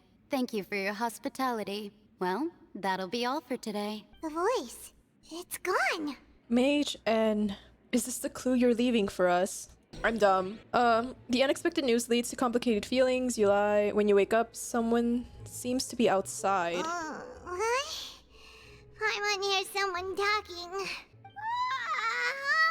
Alright, coming! You're getting more diligent, Paimon. Hey, it's you who's getting lazy, okay? Well, I see I've walked in on some lively banter. Mona, how have you been these past few days? Fine, just fine. I went to take part in that Steambird panel. It turned out to be more interesting than I expected. Not all Fontainians are pessimistic about this. One journalist mentioned that sitting around and waiting for the end to come would be wrong, and that they should make their own rescue preparations. I agreed, so we had a brief chat with her. Did she have pink hair by any chance? Why, yes! It was Charlotte. Charlotte. You remember her, right? That daredevil journalist? I'm in full support of her view. Prophecies are very important, but how can people allow their lives to be commandeered by just a few words? That's right! Paimon's glad to hear something sensible for once. Ah, yes. About what we had discussed before. I did try, but I'm afraid I couldn't reach the old hag.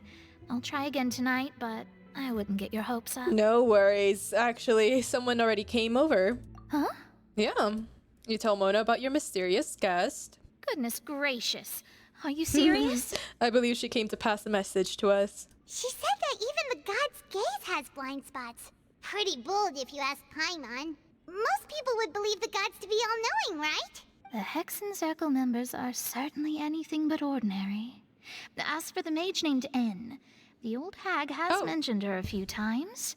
She said that N's sense of direction is incredible, and that she loves guiding those who are lost. But I've never met her, and if she were still alive, she'd be... well, suffice it to say that the hag's at least a few hundred now, and N's been around for longer than that. Whoa. Wow. The Hexen Circle sounds like a scary group, but they must really stay in shape to live so long.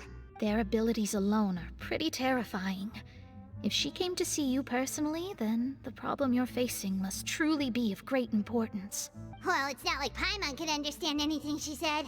Yes, she was quite cryptic, but I suspect she means that there is still a way to turn things around. She didn't say when or what that would be, though, so... We just have to keep our eyes open and try to look for the opportunity. Perhaps it is something that you cannot know right now. Yeah, her words were meant as a helpful hint, but when will we realize their value and meaning? Was that the best answer that my question could have gotten? Traveler, Paimon, are you two all right? Oh, we're fine. We're just a little down right now. It kind of feels like the end is coming, you know? I see. I feel that same sense of desperation, too. I guess you could consider me someone who has often witnessed fate. Yeah. So far as I have seen, it cannot be swayed. But even so, I still hope for and believe in miracles. Aww. Astrology is eternal and rational, but fate may not be. It is cruel, but it can also be beautiful. Perhaps that's what En was trying to tell you. Not to lose heart, and to believe that what you are seeing playing out before you is not yet set in stone. I did originally think of steering clear of all this, but I couldn't. Even if this is all futile, I still wish to help everyone. If we don't struggle to the last, then how can we face the end when it comes? Huh. You do have a point. There I go, talking about astrological principles That's again. okay. Sorry about that. The moment I start talking about work-related stuff... I need to get going. Thank you. It was worth trying to comfort you, even if only a little. I believe that you'll help those who are struggling in the same way I did. I suppose that might be why we always seem to meet by coincidence. Thank you so much, Mona. Paimon feels kind of moved by what Mona said, but also kind of sad too. Yeah. Hey, Traveler. Paimon suddenly feels like going outside for a walk. Let's go. Sure. Huh? Our names are written in this newspaper. Oh, God. What's going on? Maybe we're famous? Let Paimon see. The underwater stronghold, the Fortress of Meripede, has continued in its noble autonomy, but that does not mean that others cannot interact with it. My recent attempts to enter the fortress bore little fruit. Guess Charlotte still hasn't given up on that. Thus, did an Outlander friend become the focus of this report. A blonde adventurer with their white fairy legends trailing in their wake. It is said that this mysterious traveler once visited the underwater fortress. So while the fortress's interior remains a mystery behind closed doors, do not fear, for the tales of the traveler contain surprises in spades. Journalist Charlotte's biggest scoop yet, the Traveler's Trail, World Walker. Charlotte took so many awesome photos of us and we never even noticed her. She hasn't been able to get a hold of anything at the fortress, so since we're easier to find, she's using us as the subject matter instead? That sure seems to be the case. Ugh, seriously? Well, fine. Those headlines and photos do look cool, so Paimon will forgive her this time. We're here! Paimon's hungry. Should we go in and get something to eat?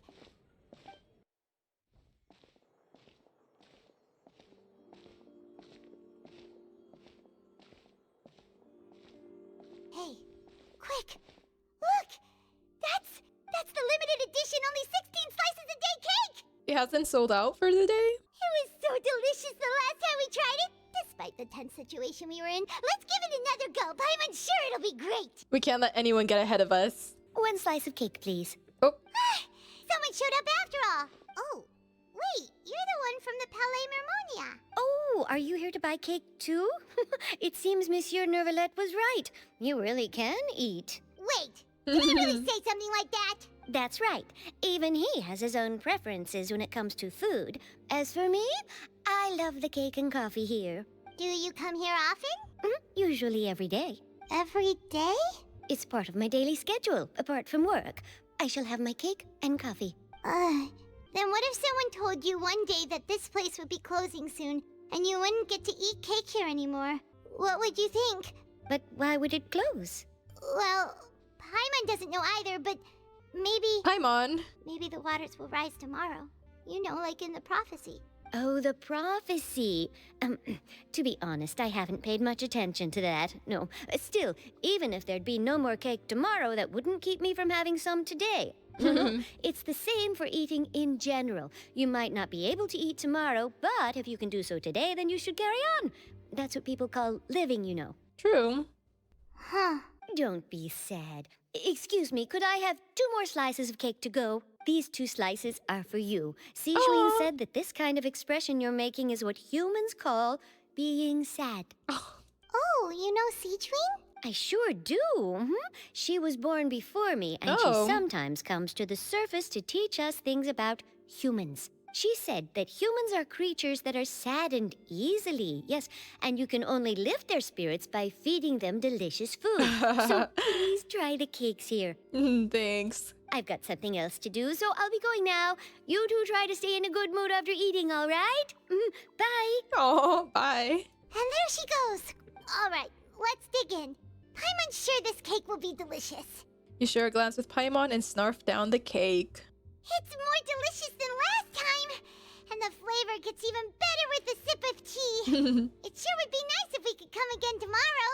Sure would be nice if we could always eat delicious food here. Paimon, don't be so sad. We'll figure something out.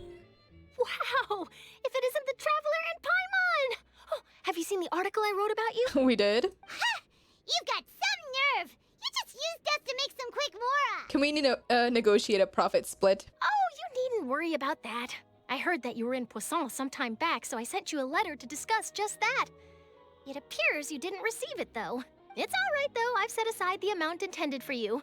I've even set the table with some food. No. Really? Oh, you're the best! You're almost a little too easy to win over, Paimon. Really? If I were a journalist with ulterior motives, you'd be in trouble now, you know. Oh, Paimon knows you're not like that. Still, what brings you here all of a sudden? Were you looking for me? When Mona mentioned you, we thought of coming to see you at work. Yeah. I see. It seems you've already bumped into Mona here in Fontaine. So she mentioned me? What did she say? She said that you're a real daredevil of a journalist. Nice.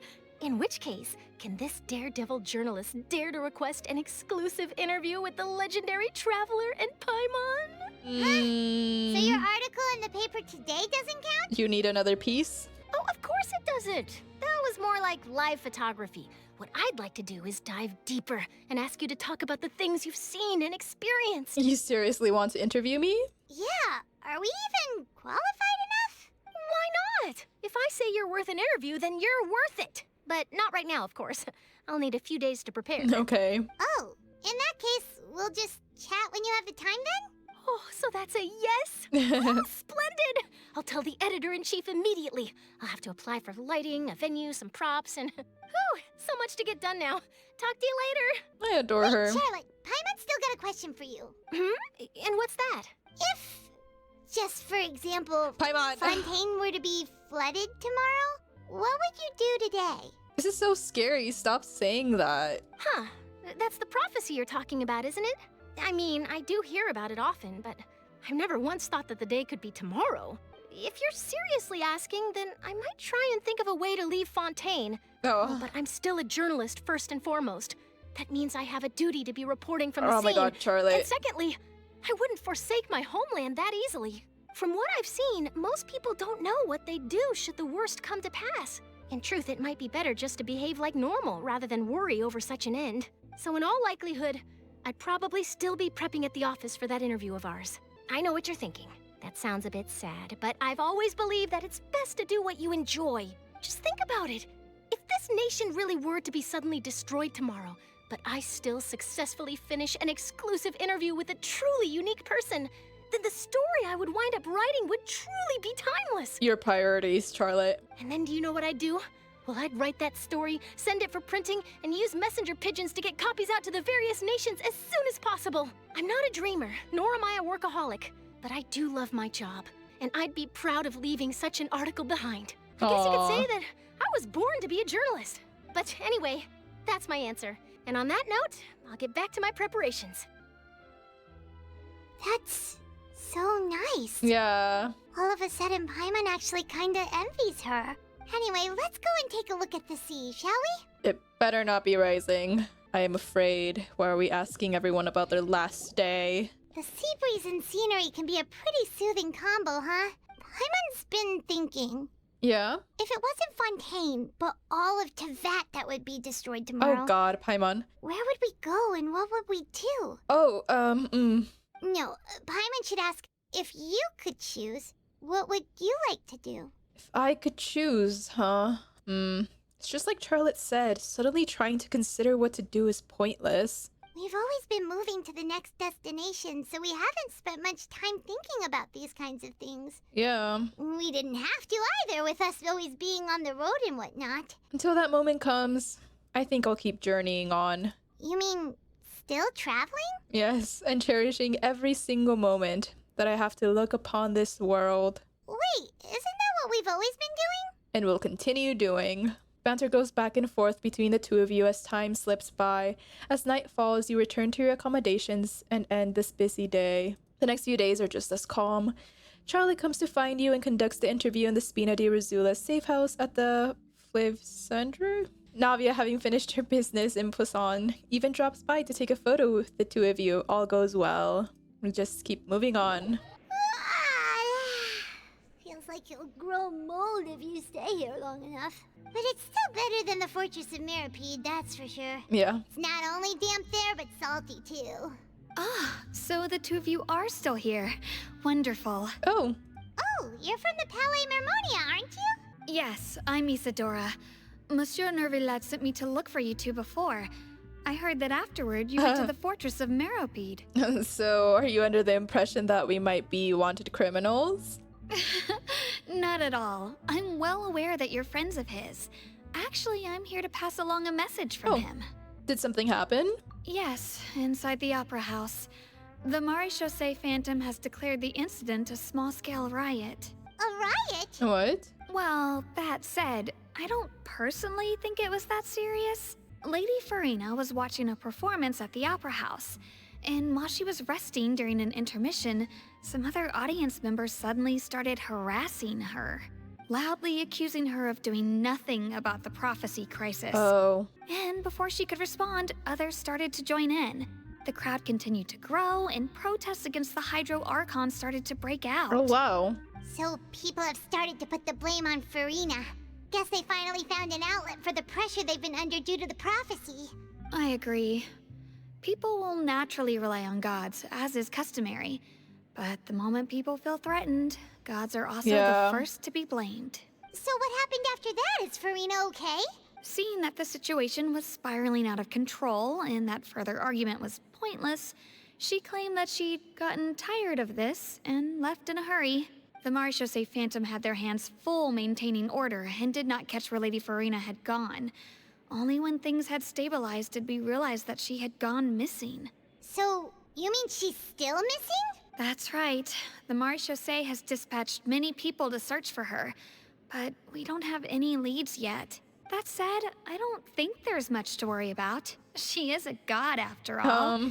Even if she were to fall into the hands of rioters, what could ordinary people do to her? I understand the situation. Good. Monsieur Nervillette sent me to tell you about the situation, but he didn't say anything else. Don't worry, this is more than enough to go on. Thanks for keeping us informed. Ah, is that so? Yeah. Oh, all right then. In that case, you two take care. Take care. I'll be heading back to the palais now.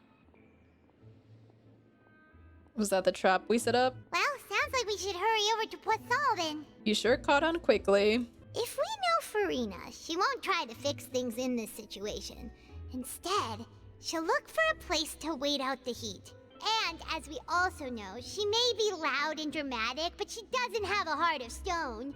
When Nervillette was talking to her in the Palais Mermonia, and she heard about Poisson, she couldn't hide her sadness and remorse.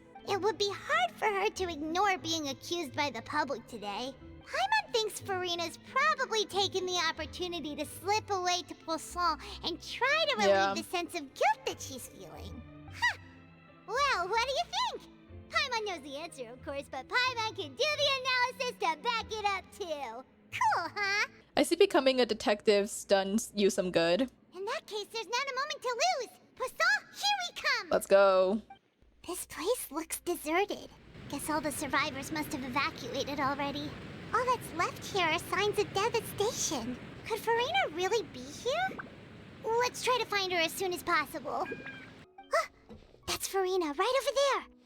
She really is here all on her own. Stay quiet for now. Should I just give up? This is all meaningless. What was meant to happen did happen after all. Everyone's dead. I'm sorry. I am so sorry. Give up, Farina.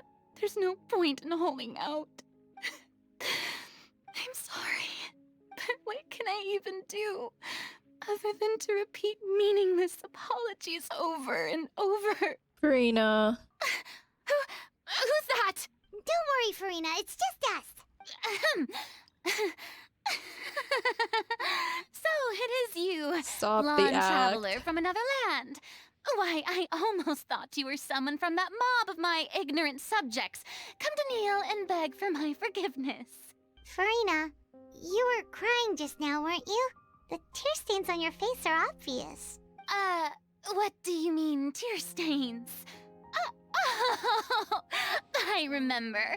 The show at the Opera House earlier this morning was so moving. Totally. I'm still trying to process it. Who did that uncivilized rabble think they were, disturbing my enjoyment of the arts? They even dare to tout their Archon.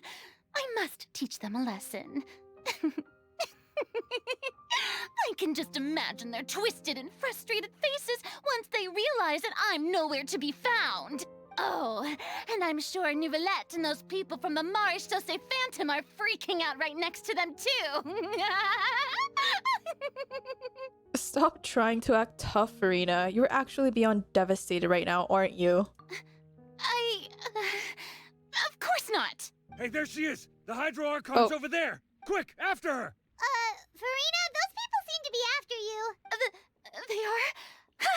They're just some rabid fans who want to cut the line. Farina. Because they haven't been to meet me in person, aren't they? That's against the rules. I can't let them get their way. What are you doing, Farina? Just ran off! Quick, we have to catch up with her!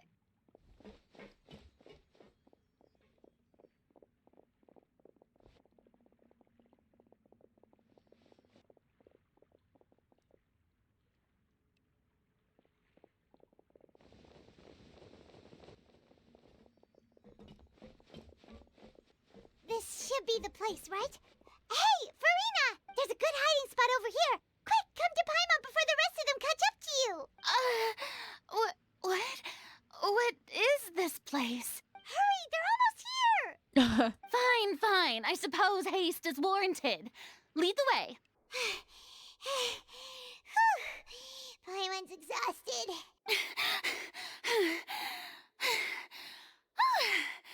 I'm so tired.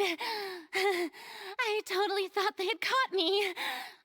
No, I mean, I merely gave in to the sheer enthusiasm they displayed. You might want to lower your voice to stay hidden. You're right. Yep, that's a good girl. Oh god.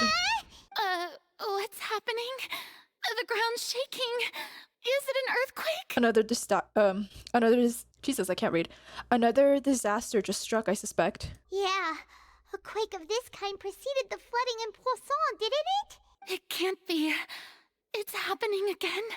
Well, there's no need to worry too much about that. Neuvillette made some emergency plans, so the evacuation should go a lot smoother this time. Yeah, I hope you're right.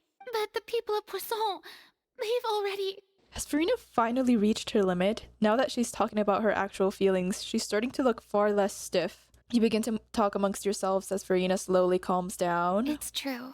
I've been investigating the prophecy she's opening for up. hundreds of years. I once had informants all over Tevat, searching for clues and feeding information back to me. I've tried all kinds of ways, too, to hold back the sea. Anything to keep the coastline from advancing. But all my efforts proved to be futile in the end. Really, the truth has been clear to me for a very long time. We cannot make an enemy of the divine. Okay. No matter what we do, the will of the heavenly principles will have its way, and the prophecy shall be fulfilled. But even then, you still haven't given up, right? Give up. I do love the sound of that phrase. It would mean finally coming to terms with fate, but also for me to finally be free. But that would also mean that all hope would disappear. Indeed, I've thought about giving up so many times, especially after we almost lost Poisson. Fate is really unreasonable, isn't it? It has no heart and obeys no rules. The prophecy has only just started to come true, and so many people have already lost their lives. And more will if we don't do something about it. But just now, it all became clear to me. I still don't have the right to come to terms with fate on behalf of everyone else. As long as the final moment hasn't come, it's still not too late. Don't worry. I will keep hope alive for everyone until the very end. Well, oh my god. Enough for now. She's like, I got the impulse to play the stricken maiden, but honestly, considering my rank and station, that wasn't a good fit at all. Don't take any of what I just said seriously. How could I possibly let Fontaine fall to the whims of trivial prophecy? Come on! Paimon could have sworn you were actually being honest just now. Yeah. We're running out of time. We can't just go back to square one like this. I have to get more information out of her. Farina, you might not have to shoulder this burden alone. Although I don't know what you might be keeping from everyone, your people are more than willing to share your burden with you. Share my burden? Yeah. That's impossible. It was fated right from the start that this would be my duty alone. But even if your burden doesn't need to be shared, you can still choose to confide in someone. Just share it with me. I'm what you'd call a witness. A witness? Yes. Yes. I've heard that you came to Tevat from beyond the stars, yes. Yes. In other words, you never belonged here. And if Tevat is, in its entirety, a show on a stage, then you're That's just one way a to put it. spectator, aren't you? If that's the case... There's no time left. Please, Farina, just spit it out. Oh.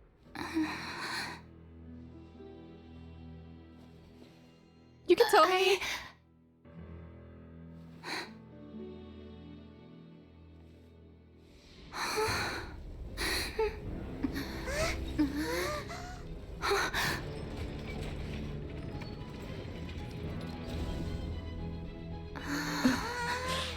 Oh my god. Farina. I'm sorry, but... Ladies and gentlemen, this concludes my opening performance. Now, without further ado, we may proceed to the trial of our god. So this is what it is. Yes, you deserve praise for the effort you took to raise the dramatic stakes. Do not forget, however, that I am Fosalor, the god of justice, the embodiment of justice itself. Does it not strike you as even the least bit absurd to bring the very concept of justice to trial? May I interpret these words as your refusal to stand trial? In that case, you will have the opportunity to defend your honor through Oh my a god. duel. You would draw your blade against a god? Oh, her voice went so soft and quiet. I see. It seems like you have made up your mind. Oh my god. Paimon can't believe it. She just surrendered. What the heck is going on? Did I just see an Archon surrender to a human? That's kind of insane, yes. How utterly humiliating. Lady Farina, what is the meaning of this? It would seem that there has been a misunderstanding. To be clear, the Oh my raising God, of Farina. both hands is not always an indication of surrender.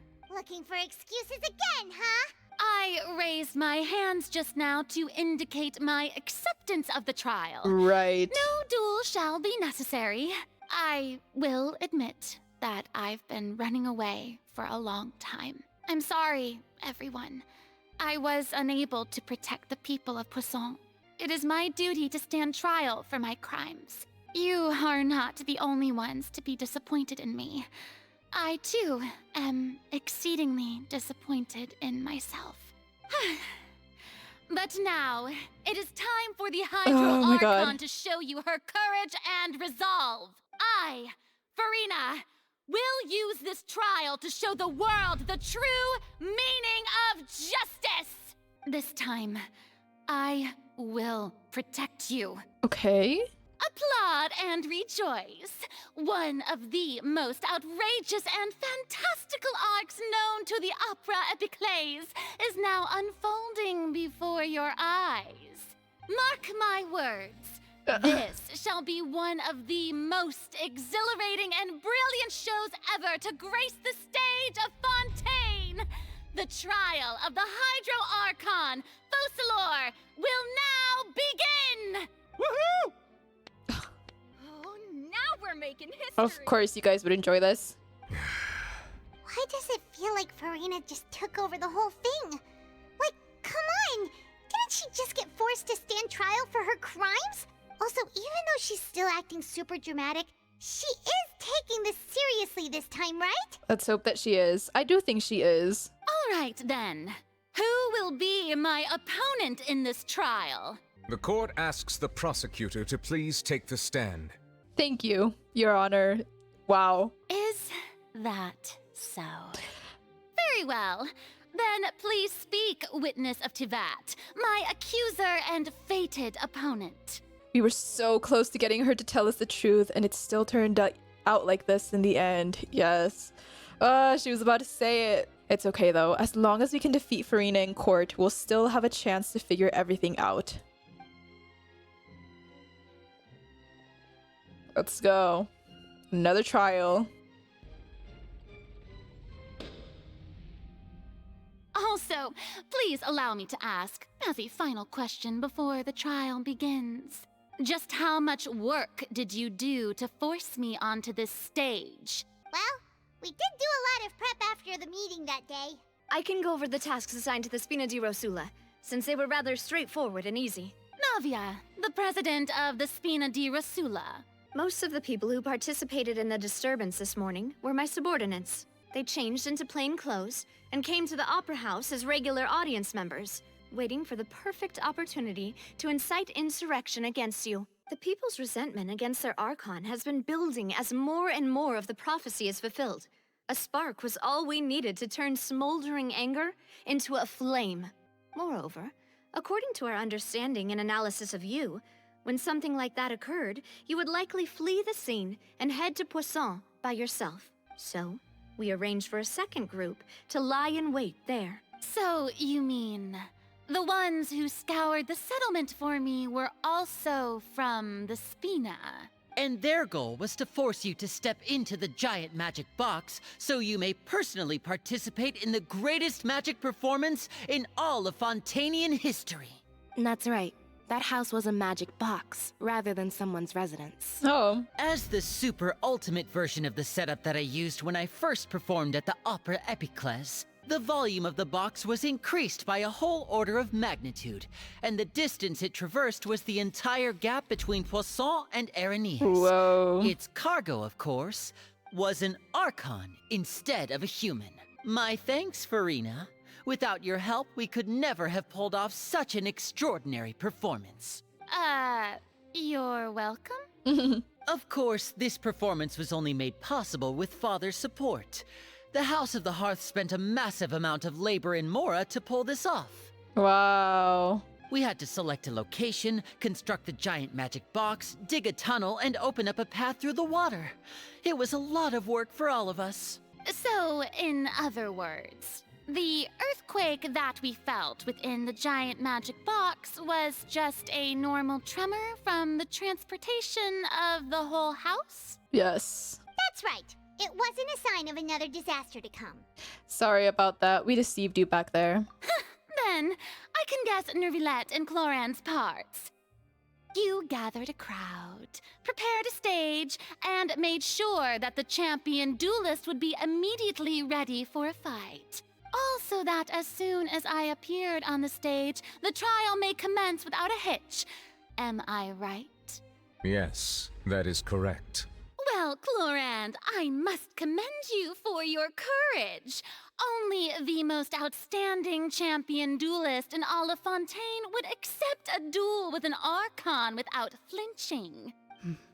Thank you.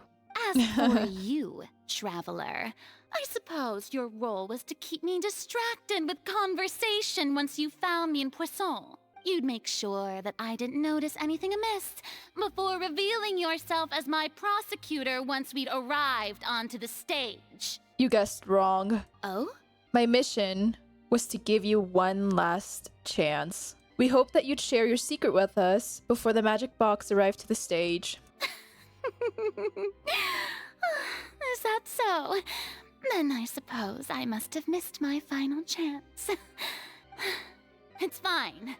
It matters not. What's done is done. The stage is already set, so there's no reason to disappoint the audience. Let's see this trial through to the very end. Yeah, the only thing we can do now is to judge the Hydro Archon. Wow. Still, I can't help but be a little bothered by the conversation earlier. What did Farina want to say to me right before we arrived on the stage? Yeah, she was about to spill. Madam Prosecutor, please allow me to pass this along. This is a document that Miss Charlotte applied for and received permission to share with you during the trial. According to her, it should speed up the proceedings. Huh? Charlotte wanted to give us something? Oh, so she's here too! Hey, Charlotte! Hey, Charlotte. Oh, let Paimon see. Isn't this the exclusive interview that she did with us before? So she's already finished it, huh? Wait, then that means this document is a perfect timeline of everything that's happened ever since we stepped foot in Fontaine! So in other words, we can refer to this anthology of evidence every time we want to use something from our journey as evidence for an argument. It's a super practical gift.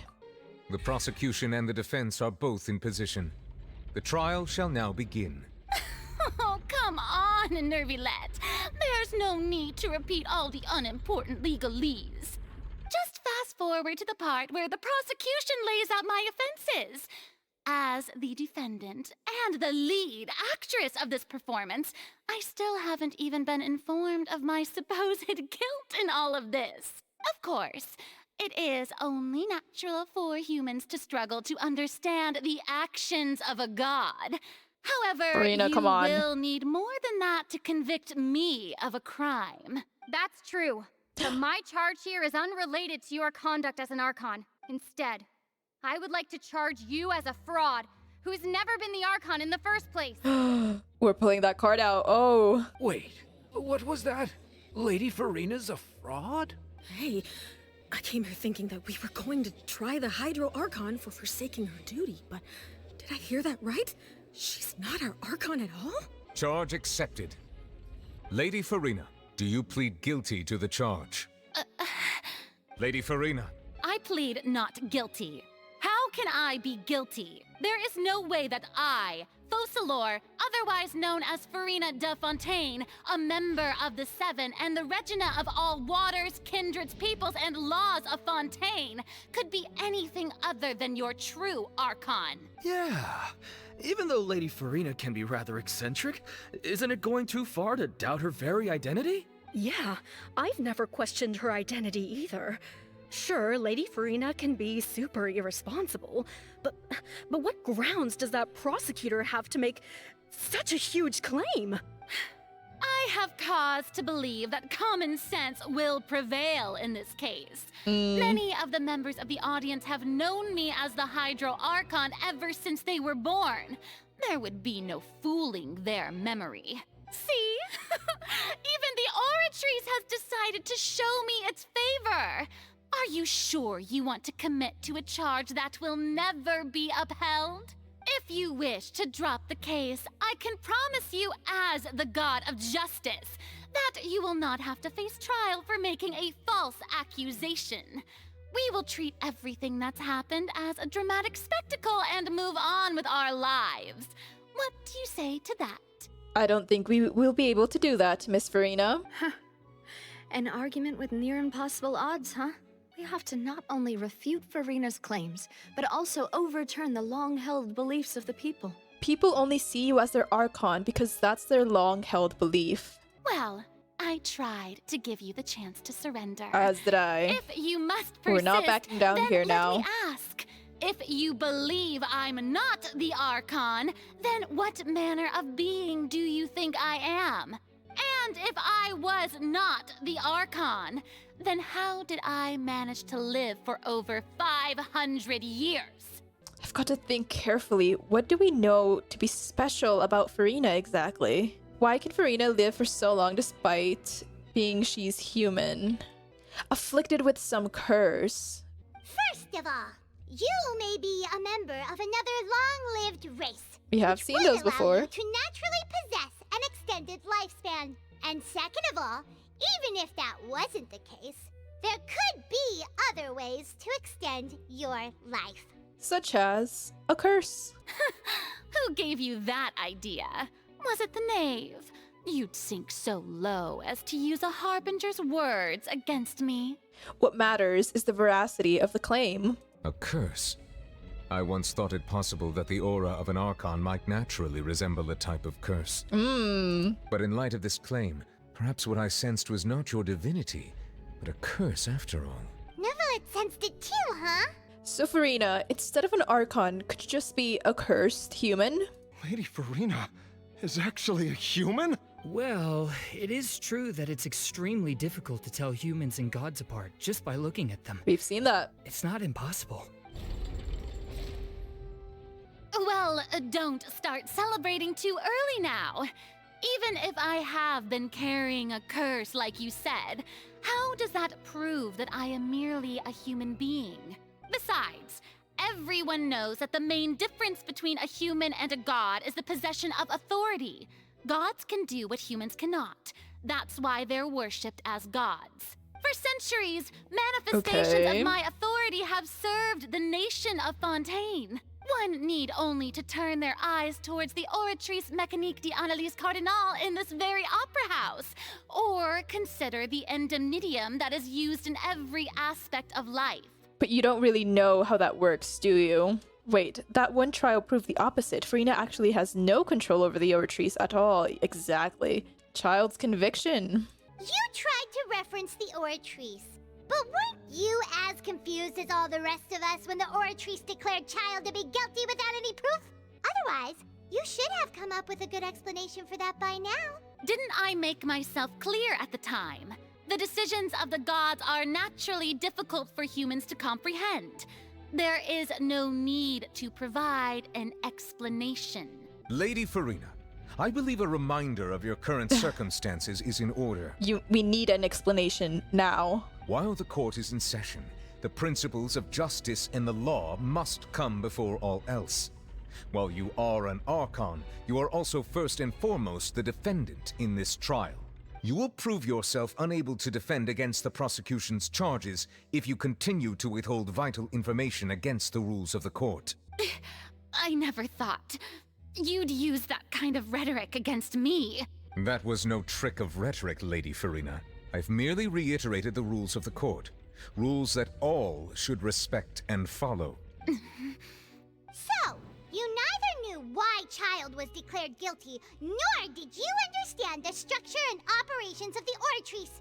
Instead of having been created by you, the manifestations of authority you mentioned have been made by the real Hydro Archon, haven't they? Then who is the real Hydro Archon? The real Hydro Archon. Well, now you're really losing me. It is true that I did not know why the Oratrice gave out a guilty verdict that day. But the Oratrice handed out that verdict unilaterally, and it has been operating independently ever since it was first created. You can't argue that just because a divine creation is flawed, that the god behind it must also be no god at all. She's still throwing out all kinds of excuses. Seems like she's confident that we won't be able to produce proof that she has no power over the Oratrice. Sure, we can put the Oratrice aside for now, but then, Miss Farina, could you give us a brief demonstration of your power as an Archon?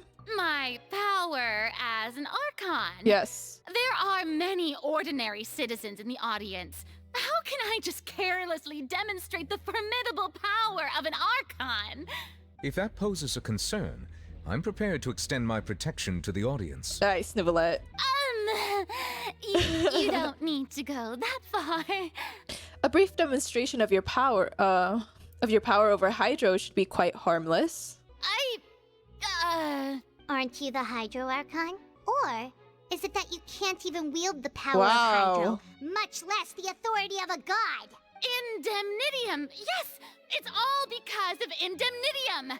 All Archons derive their power from the faith of the people, and I've converted the people's faith in justice into Indemnitium. Thus did I give up all of my divine power to provide everyone with energy for their daily lives. Have you ever seen a more magnanimous god?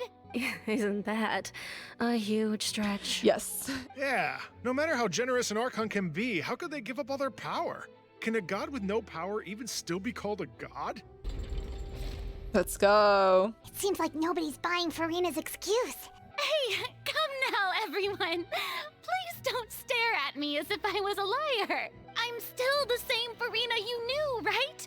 The one that you loved. Shouldn't you want to believe in me? Please? You've got to believe me. Wow. If what the prosecutor said is true, she really has committed a grave offense. Did she deceive all of us? And all of our parents and grandparents too? And then all of our ancestors? Ever since they were born? Enough. That's enough. Tell me then, if I'm not the real Hydro Archon, then who is? If you have no evidence of another Hydro Archon's existence, nor can you find anyone who can back up their claim to be such, then what grounds have you to say that I'm not actually the real deal? Wow, she came up with yet another argument. How can we refute her now? Seems like she really doesn't want to give up.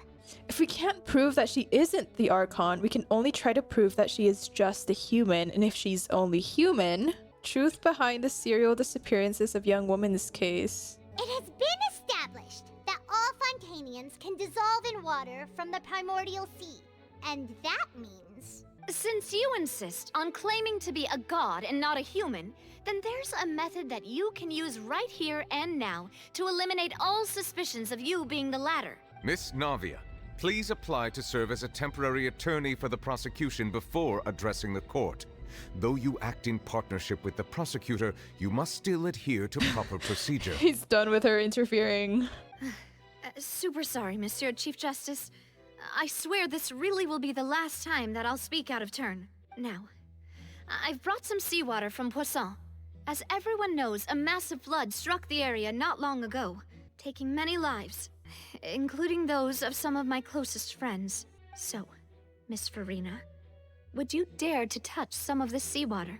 If we are to believe that you are indeed the real Hydro Archon, touching this seawater would have no effect on you. All it should do is strengthen your case. But if you don't dare to touch it, then we would have basically proved the reverse. Oh, and I must remind you that after the disaster at Poisson, nobody wants to see any more people dissolve.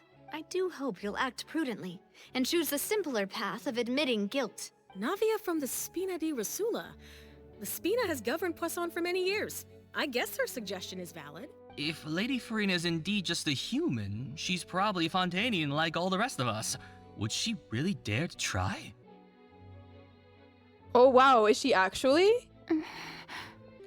Farina? Lady Farina, this test has been unilaterally proposed by the prosecution. As it falls outside the realm of standard court proceedings, you possess the right to decline participation. Well, of course he had to tell her that. But refusing to participate is basically the same as a confession of guilt. She's just staring at the water without saying a single word. It really does seem like she's quite terrified of it. That could only mean... What's going on? Is she really planning to... that's not what we thought she would... Due to the inherent risk of the test, Lady Farina, you may... Oh wow! Hey! She actually... I'm fine! Look at me, everyone! My hand is still here! I haven't been dissolved! Will you believe me now? I really am your Archon! I'm nothing like a normal human who would fall apart as soon as they touch this water! Really? Was this not the most obvious thing in the world? Miss Siegewin? If you're present, Miss Siegewin, please come forward and attend to the defendant. Siegewin? Don't be nervous. It'll just take a few seconds. Let me see. That should be enough. Please announce the results of your evaluation to the court, Miss Siegewin.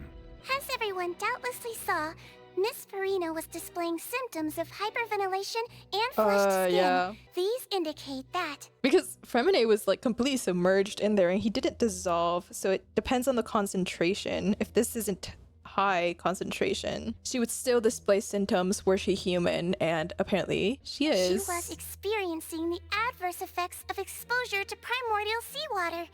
The extent to which she was affected is the same as other humans when exposed to primordial seawater of a similar concentration. Thank you, Miss Siegewin.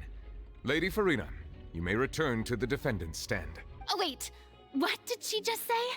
I didn't get dissolved! Shouldn't that be enough to prove my innocence? We would not dissolve you. Well, considering your tendency to run from your problems, we did originally prepare a direct sample of the seawater around Poisson. However, after extensive discussion, we exchanged it for a sample that is not concentrated enough to dissolve an actual human. After all, on the off chance that something entirely unexpected might occur, we don't want anyone else to lose their life to the sea. Aww. Yeah, so out of regard for Farina's life, you secured a low-concentration sample and asked the head nurse to serve as an expert witness. It's a great thing that the direct sample wasn't actually used. Farina could have... Yeah.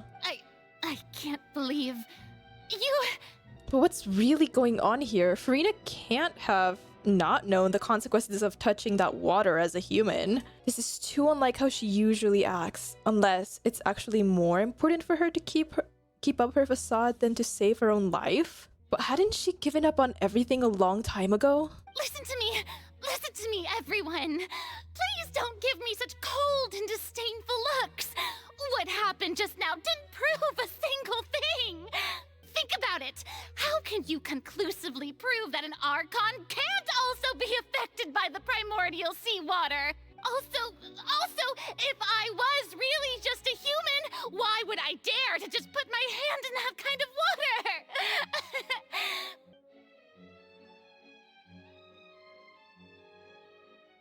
Please, anyone, just listen to me. I swear, I really am your Archon.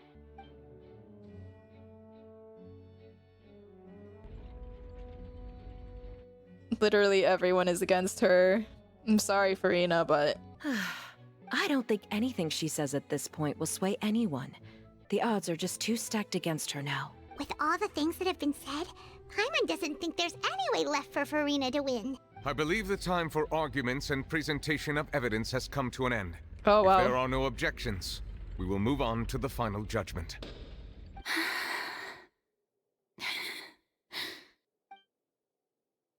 I don't think anything she says at this point will sway anyone. She's too stacked against her now.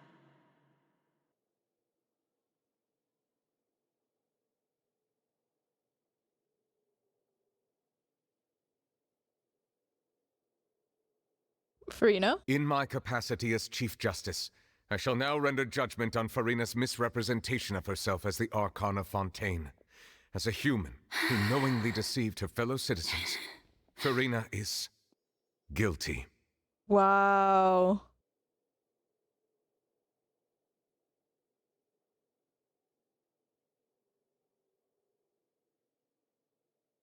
We shall now turn to the Oratrice Mécanique d'Analyse Cardinale to render the final verdict on the charges. Could you imagine if it disagreed with Nivelette again?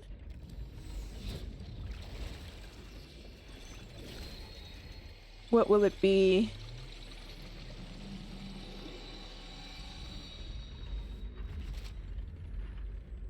According to the judgment of the Oratrice Mécanique d'Analyse Cardinale, Farina is not guilty? Well, what's wrong? What's the Oratrice's verdict? Did the Oratrice just declare Farina to be innocent? No. The Oratrice also displays a guilty verdict. Oh, I guess Nivelette didn't expect that, or he was holding on to the hope that it would be not guilty. Isn't that correct then? However, the exact wording of the verdict is thus. Oh. The Hydro Archon. Guilty. So it acknowledges Farina as the Hydro Archon despite her being guilty. To be punished via the death sentence. What? The death sentence? That's actually one of the available sentences? I've always thought that it was just a myth. The one and only time the death sentence has been handed out at the court. And it's been given to the very person we've worshipped as the god of justice? That's crazy. What an unexpected What? twist. Farina's been sentenced to death by the Oratrice? We just wanted to use the trial to show her the seriousness of things. This is not the outcome we wanted. Things escalate this quickly. This outcome is indeed quite strange. According to Fontaine's current definitions of justice, as well as its recommendations for criminal sentences, is this sentence really appropriate for the crimes that have been committed? Yeah, even Fache wasn't sentenced to Yeah, death that's by the Oratrice. crazy. You know, the real evil mastermind behind the serial disappearances case. What's more strange is, instead of Farina, the Oratrice rendered judgment on the Hydro Archon. Yeah, I caught that. I was like, wait, it's acknowledging. I thought that's what he was confused about. I was like, it addressed her as the Hydro Archon. Indeed.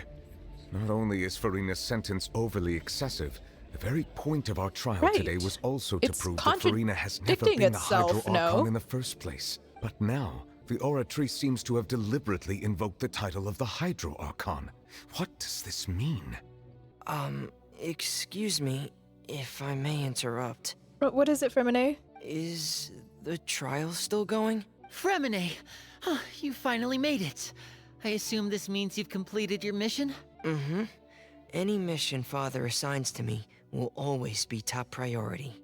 With some help from the other Fatui, Fremine brings a stone slate onto the stage. Oh! That the first prophecy slate? You found it! Huh. So the knave privately arranged for Fremine to try and find the missing slate. I looked everywhere and finally found it at the bottom of the sea. Wow. It took me a long time to get around some dangerous stretches of water. But has the trial already concluded? Oh. Then doesn't that mean I've come too late? No. Oh no. Father will be disappointed in me. Don't worry, the mystery hasn't been resolved yet. It's still not too late for you to shine. Thank you for your hard work, Mr. Fremine. Please allow me to review the record left on the slate. Traveler, I believe that you have already seen the other existing slates, and would like you to come here and confirm their contents. Of course. Huh? So what do you see? What is it? This looks like the previous Hydro Archon releasing her divine power, turning the Oceanids into human beings. I believe I've now made sense of the Hydro Archon's crime. It has to do with Fontaine's lost history. Huh? Isn't the Hydro Archon just guilty of deceiving her people? Oh, wait, no, that's Farina, and we've already proven that she's not the Hydro Archon. So when you say Hydro Archon, do you mean the real Hydro Archon we've been kinda talking about? In truth, everything that you've encountered in Fontaine up until this point can be traced back to the contents of these stone slates. However, I'm uncertain as to how much sense they currently make to you. An association between the contents of the slates and the events in real life. Okay, let's try to recall the contents of the other 3 stone slates. Paimon will do her best to help you remember. Check the descriptions on the stone slates to extract key information from them. You can find scenarios related to stone slates, contents, and the incidents recorded in the interview notebook. There you can verify the content. As the verification process continues, the fountain water level in the menu interface will rise. When you have finished verifying all the stone slates, the truth behind the prophecy shall be revealed. The first stone slate describes what you just said. It seems to show the previous Hydro Archon using her divine power, and then the Oceanids turn into humans.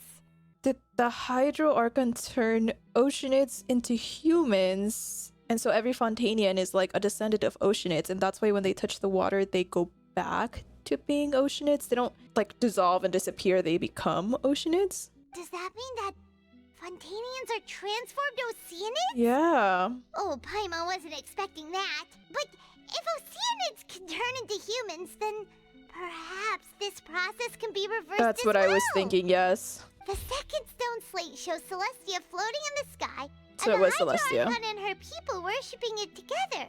But the heavens still brought judgment down upon them. This must be the point when the Hydro Archon and the Fontanians were branded with their original sin. Does this mean that the original sin and the Hydro Archon sin are the same thing?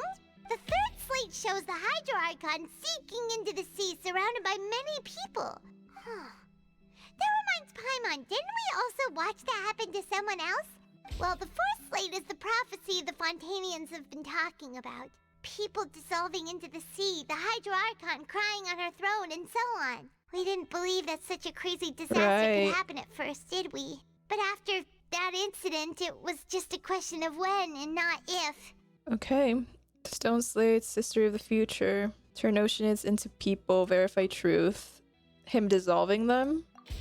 Right. We know from the case of the serial disappearances of young women that Fontanians can be dissolved in primordial seawater. And this might be the reason that Fontanians can dissolve. Celestia floating in the sky. Hydro Archon and her people worshipping it together. It still brought judgment down upon them. Okay. Perhaps what is about to take place has all happened before. The true sin of the Hydro Archon that Nervilette mentioned, and the original sin cast down on the people of Fontaine by Celestia as recorded on the stone slates. Hydro Archon sinking into the sea surrounded by many people. That's what happened to Navia. It's not as simple as falling into the sea. When Navia fell into the sea, her consciousness was subjected to judgment. The stone slates show the people gathered around the Hydro Archon in the sea. Right. Could that be alluding to the same thing? Fontanians will eventually be dissolved into the sea, and the Hydro Archon will sit alone on her throne and weep. Novelette. The prophecy from the stone slates found its way into society, but not many people believed it at first. The fortress of Meropide was nearly flooded with primordial seawater, which we know can cause Fontanians to dissolve. It seems increasingly likely that the prophecy may come true. If we hadn't dealt with it in time, things could have gone very badly. Okay. They'll dissolve into the primordial sea but won't cease to exist. Their essence will flow in the seawater, converge, and take the form of an Oceanid. The Hydro Archon was sentenced to death in court, shocking everyone present. Perhaps this means that her sin was actually Fontaine's original sin. Navia fell into the water inside those ruins, and she nearly dissolved. She was surrounded by the people of Poisson in a court within her consciousness, and was forced to take part in a trial meant to make her stay. Yeah. The eruption of the primordial sea at the fortress of Meropide was the surest sign that the prophecy was about to come to pass no matter what. The stone slate's content can all be verified by recent events. If we combine what we know together, loads of truths should come to light. Huh? Oh, Paimon gets it now! So that's how you can make sense of it. But then it feels like we're going to have to share some truly shocking revelations. Let's hear them. The first slate reveals that Fontanians are not real humans. Incredible. Linny, did you hear that? We're not real humans. Apparently. All Fontanians were originally created by the late previous Hydro Archon, with Oceanids as their basis. The evidence for that can be found in how only Fontanians could dissolve in primordial seawater, and how all the girls Vacher dissolved were also turned into Oceanids. Oh, and according to Navia, when she was about to get dissolved, she also saw everyone gathered around for a trial, all of them in the shape of Oceanids. Indeed.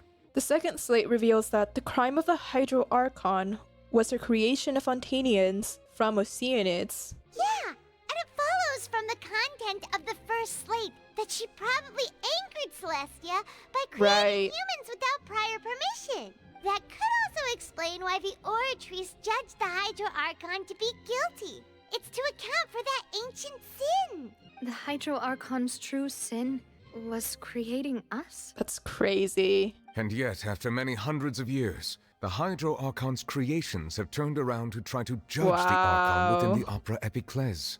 The twists of history are often the most unexpected How of the all. turntables. As for the third slate, I'm still convinced that it should come after the fourth slate. Yeah, isn't the image here just like when Navia fell into the sea? So wouldn't it be trying to show the image of the Hydro Archon also falling into the sea once the prophecy has been fulfilled in the fourth slate? The fourth slate depicts the fulfillment of the prophecy as it's already widely known. In the end, the people will all be dissolved into the waters. Why is it out of order? The Hydro Archon will remain Or is it weeping on not her and we throne. just don't know? Only then will the sins of the people of Fontaine be washed away. Did Paimon get all that right? You've made some keen deductions. I must say, given how much you still don't know, it is impressive that you've already managed to connect so many pieces of the truth. However, while you were able to decode all the information on the slates, they've also been etched with an additional layer of hidden information using a different power source. You said you couldn't access it because you didn't have the first one. Can you access it now? Now that the slate collection is complete, I shall make another attempt to decipher the narrative recorded within. Okay. If everything goes well, we should finally be informed of the unadulterated truth. What do you see? What do you feel? Well, did you get it? I believe I should share this truth not only with you, but with all Ooh, the okay. people of Fontaine as well. I will try to briefly summarize it for you. Your hypotheses regarding the origin of Fontanians and the sin of the Hydro Archon were both correct. In the Fontaine of old, the previous Hydro Archon sensed the yearning of her Oceanid familiars for life on land. Wow. The Oceanids were enamored with the beauty and romanticism of human beings, and wishing to have those experiences for themselves, expressed to the Hydro Archon their desire to become of a similar kind. However, Even though water as an element is intricately linked with the power of life, the Hydro Archon, as one of the seven, did not possess the authority to create a new form of human life. Not one to give in, she eventually found a way to create permanent humanoid bodies for her familiars by appropriating the power of this planet's primordial sea. She poured primordial seawater into the Oceanid's blood vessels, creating humanoid mimics in the process. But if Fontainians were to ever come into direct contact with water from the primordial sea, the power within their bodies would escape these artificial restraints and return to the sea. As a result, their forms would collapse, and they would be reverted to their original forms as Oceanids. Of course, the Hydro Archon never received permission from the heavenly principles to create a new human race, and thus, the Hydro Archon and all of her creations came to shoulder the original sin of appropriating the power of the primordial sea. That is the true history of how the people of Fontaine first came into being. So we were all Oceanids before we turned into human beings? That's way too much information for me. I think I'm just going to pretend that I never heard a single thing. Wait, but if that's the truth, we can't let the Hydro Archon be sentenced to death. After all, her only sin was creating us. This really might be too much information for your regular Fontainian, but it does answer a lot of our questions. Alas, your hypothesis regarding the third and fourth stone slates was inaccurate. The slates' respective positions are, in fact, correct. What is the third slate supposed to represent then? A key point of the visual on the third slate is how all the individuals depicted in the water are humans rather than Oceanids. They have not been dissolved, which implies that the water depicted in this slate is not water from the primordial sea. The nation of Fontaine is the nation of Hydro, as well as the nation of trials and justice. Instead of being the literal element, the water in the scene symbolizes judgment and justice. You may also recall Navia's experience. When she fell into the sea, her consciousness was surrounded by that of many others who intended to hold a trial to determine her fate. Therefore, the meaning of the third slate is this very trial. That the people of Fontaine shall try the Hydro Archon at the court of justice. It can't be. Yes, it refers to our present situation. We made fate happen. I think I'm following now. So, what you're saying is, even though we decided to put on this trial to avoid fulfilling the prophecy... In trying to avoid it, we are fulfilling the prophecy. In truth, everything we've done has happened exactly as the prophecy foretold. So now, it seems, we're the ones making sure it comes true. Fate is a crazy thing. What should we do? It feels like there's no way out of this. No matter what, the prophecy will be fulfilled. Is this what it feels like to be a prisoner of fate? If that's the case, does that mean the scene in the fourth slate will also be fulfilled soon? Someone check the sluice gate. Traveler, I would like to point out another small fallacy in your deductions. Of course. Go. About the fourth slate. You probably thought that the eruption of primordial seawater beneath the fortress of Meripede served as the surest sign that the prophecy was about to come to pass, yes? Yeah. However, I believe that rather than being a sure sign, that eruption could in fact only be a small warning of something far worse to come. Novelette, don't say that to me. As for the root cause of the catastrophe, I believe you've already encountered it once before. I have. Ultimate proof. What is the source of the catastrophe? What? This eruption was just a small warning of the things to come.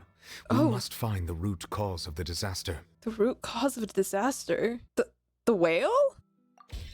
It was both dream and reality. If we're talking about a true culprit, where is that can Child? only be that thing inside the primordial sea, right? But what is that thing? The original sin, the trial, and the root cause of the disaster.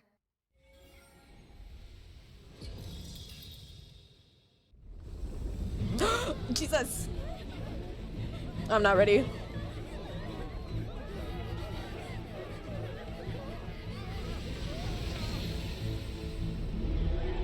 What the fuck?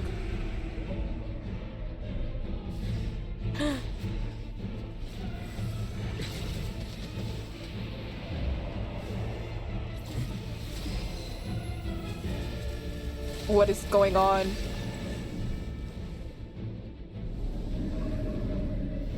it be even Villette? What?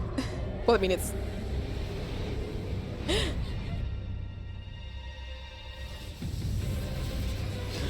Child! Oh my god!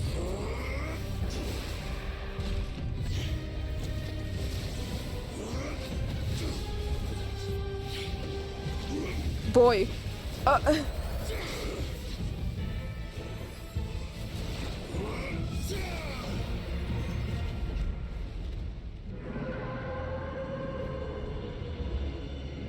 Has he been fighting it this whole time?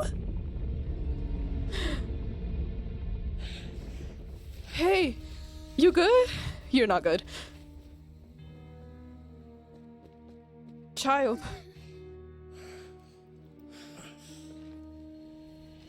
Hey.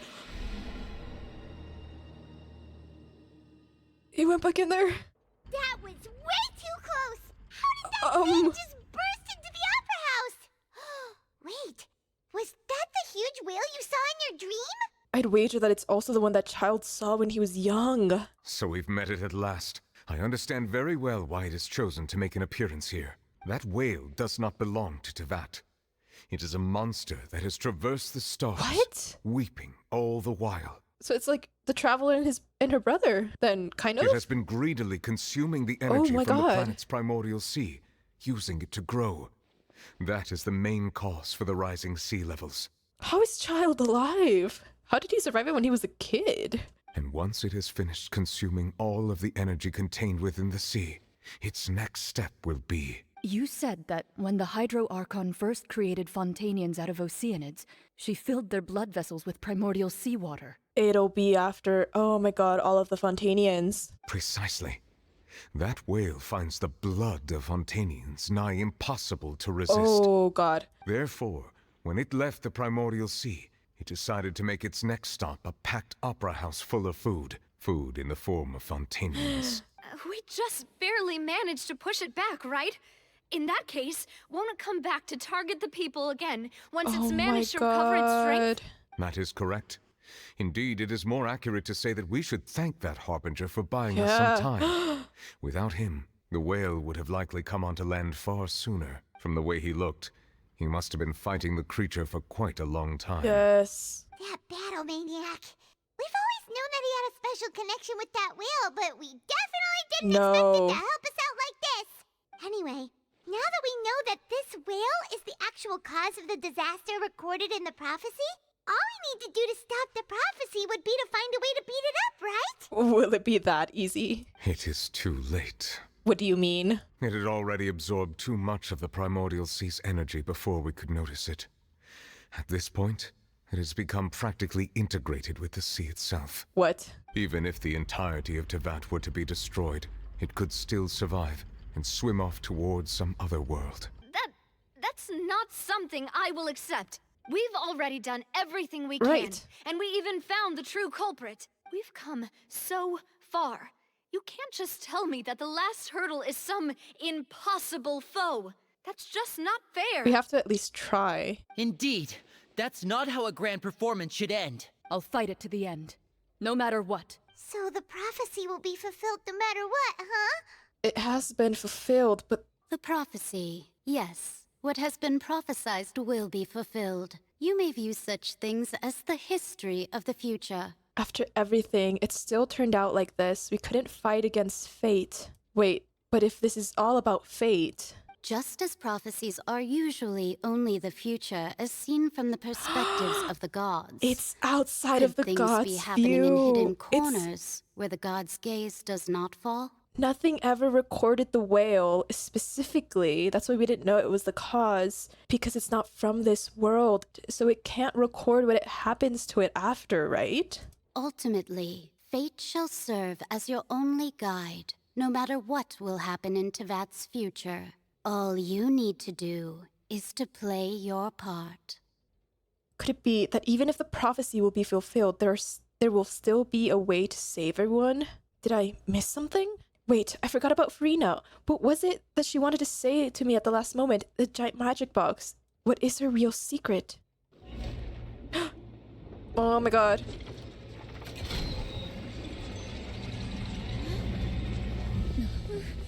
what's happening with the oratories. I believe it is preparing to carry out the death sentence. What? Farina?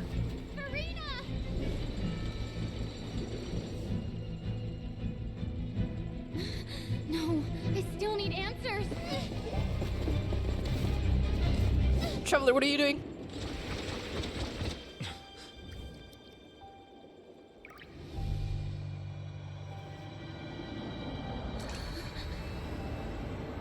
What?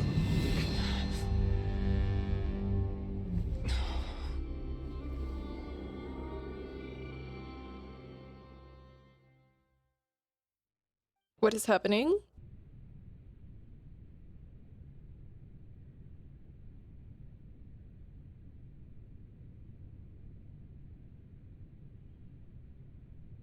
What?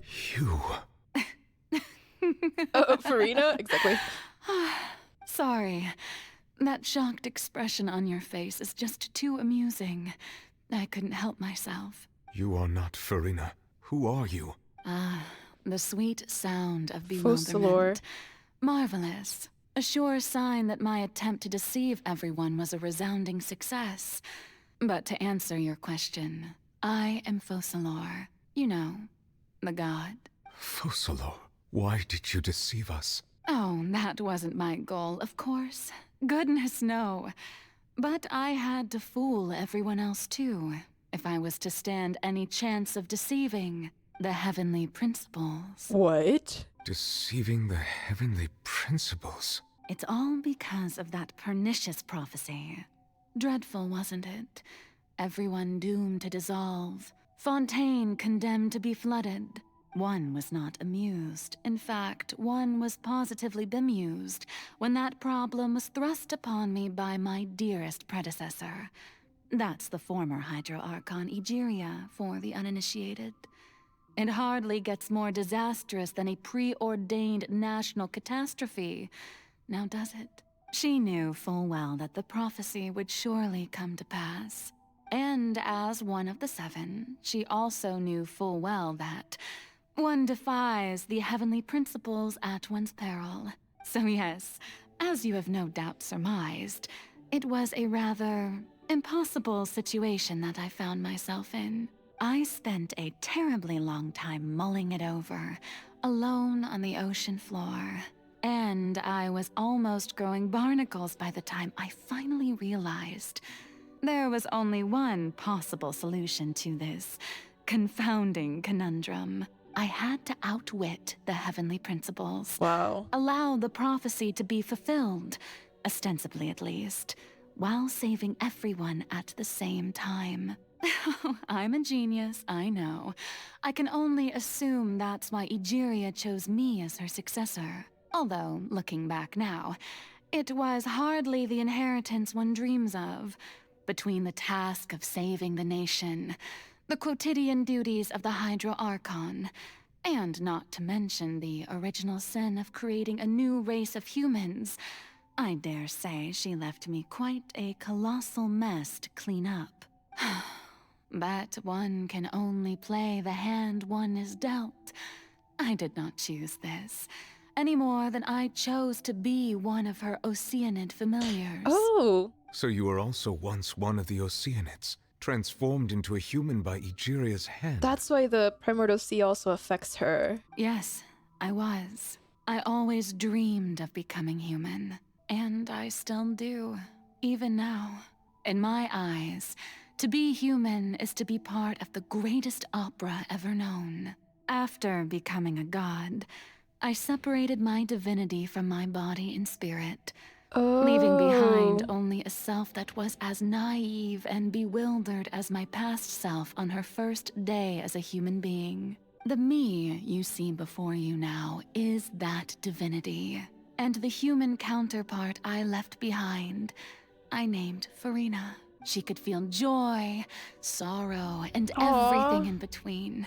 She could be as vain and conceited, or as meek and vulnerable as she wished. Her strengths were of a kind only a human could possess, as were her shortcomings. But in my eyes, Farina's humanity was what made her perfect. She was perfectly human in every way. The person I always wanted to be. Wow. Anyway, so then I cursed her. All part of the plan, of course. The plan to deceive the heavenly principles. Do you still remember the final scene of the prophecy? The Hydra Archon alone, weeping on her throne. In order that the prophecy might appear fulfilled, I invited Farina to be an actress, to play the part of the Hydro Archon in the prophecy, under the curse I placed on her. So long as I, Focalor's divinity, continued to exist, she could not die. Oh. But nor was she free to live her life in the pursuit of happiness. Instead, she was forced to take the stage in the opera house, to embrace the role of leading lady, to forever play the part of the god from the prophecy, all to create a deceitful appearance of that prophecy coming to pass. That's crazy, whoa. I suppose now you probably understand why your court is called the Opera Epiclese. But Farina is only human, isn't she? Even though she has had a long life, her mind is no stronger than that of any other ordinary human being. I cannot begin to fathom what she has had to endure.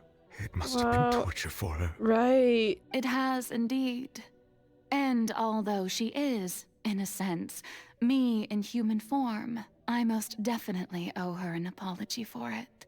It's been 500 years, and all along, she's been playing her part in the most unimaginably long, unbearably lonely, and agonizingly painful opera of all time.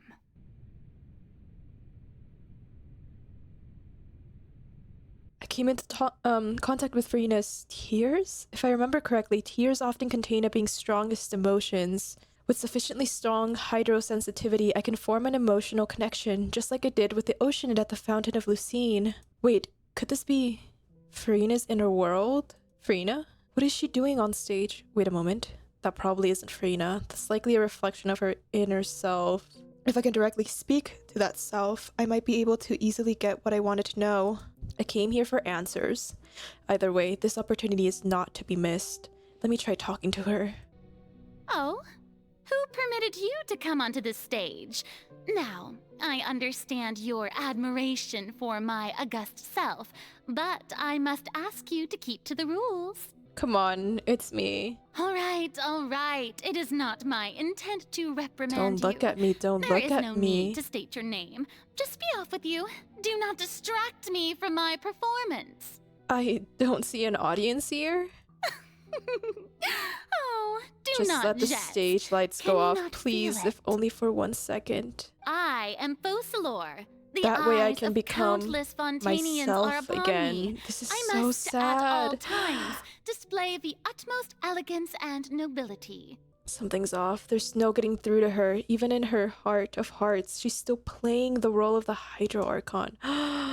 Damn. Imagine your inner self is also an act. I felt that. Oh, this is terribly sad and horribly relatable. What sort of resolve must she have that even her inner self and subconscious would have such an impenetrable defense? I have to find a way. Turn off all the spotlights, come on. Dear audience, the performance is experiencing a technical difficulty, but worry not. The guards shall resolve it soon enough.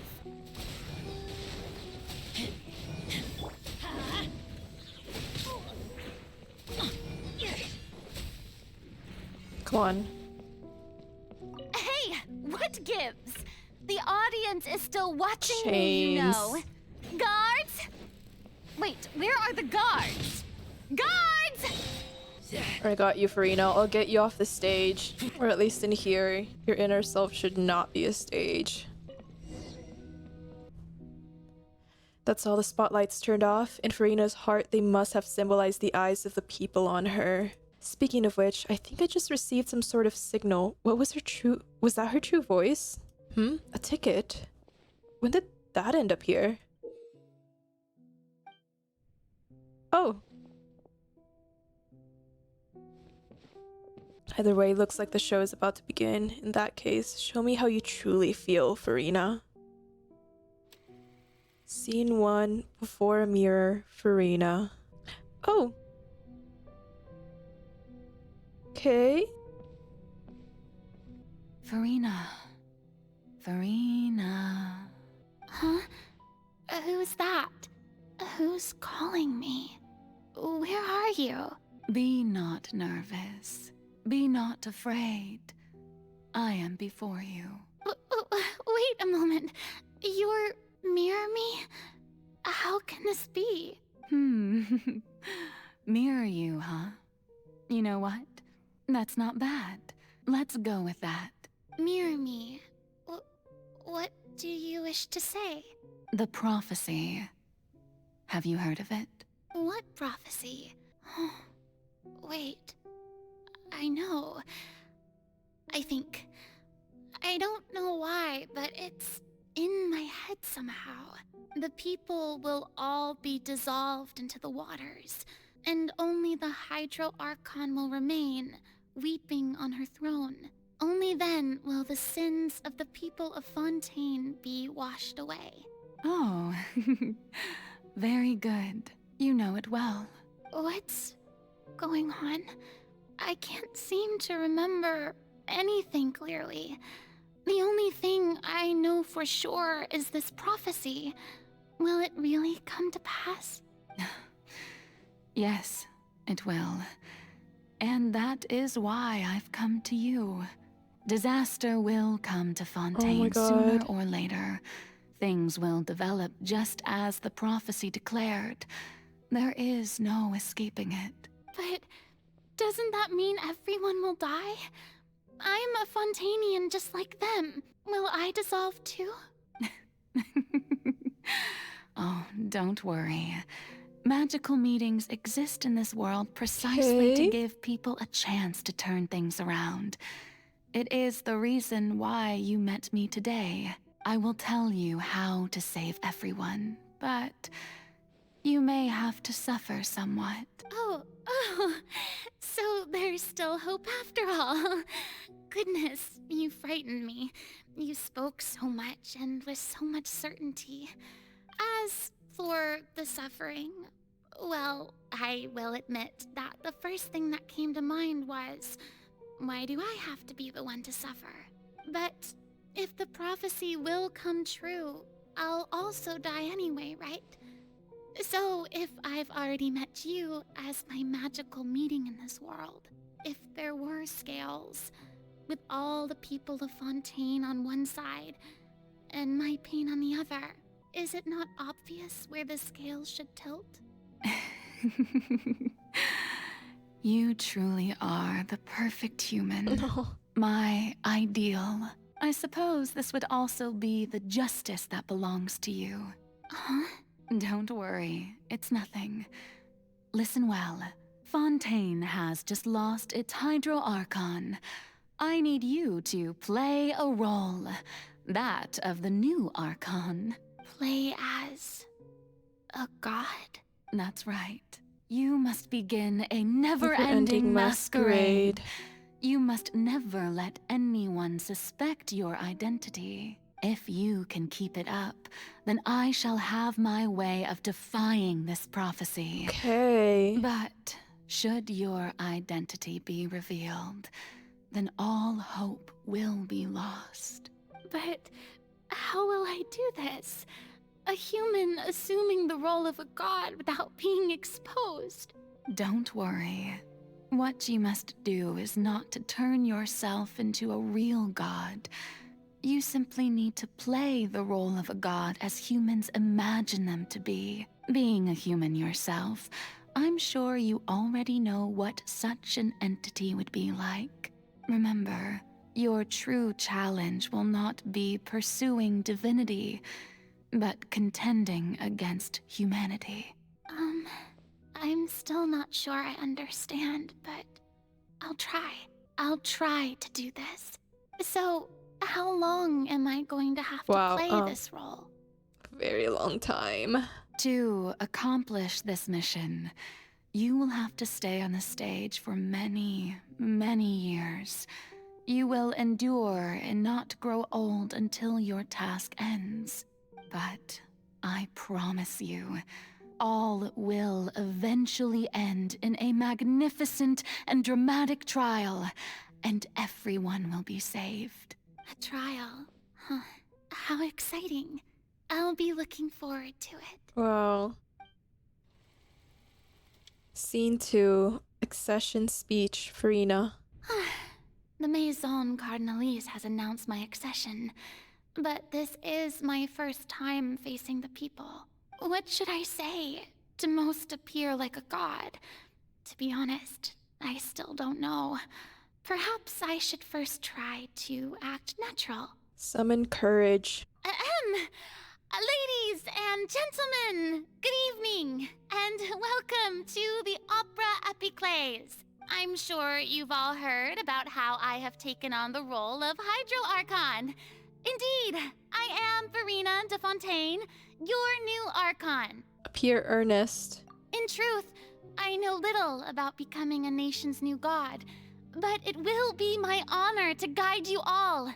As the god Focalor, the god of justice, I shall do all within my power to lead you into an age of fairness and justice. Once again, thank you all for coming. If you should have any questions or suggestions, please send them to the Maison Cardinalise. The future of Fontaine will require us to work together, after all. This should do it. I thought I might stammer, but thankfully, I was able to convey my thoughts just fine. Okay, and next. That's the new Hydro Archon. Is this some kind of joke by the Maison? Oh my god. I would have thought that a being that surpasses humanity would be a bit more assertive. Hey, did you hear that?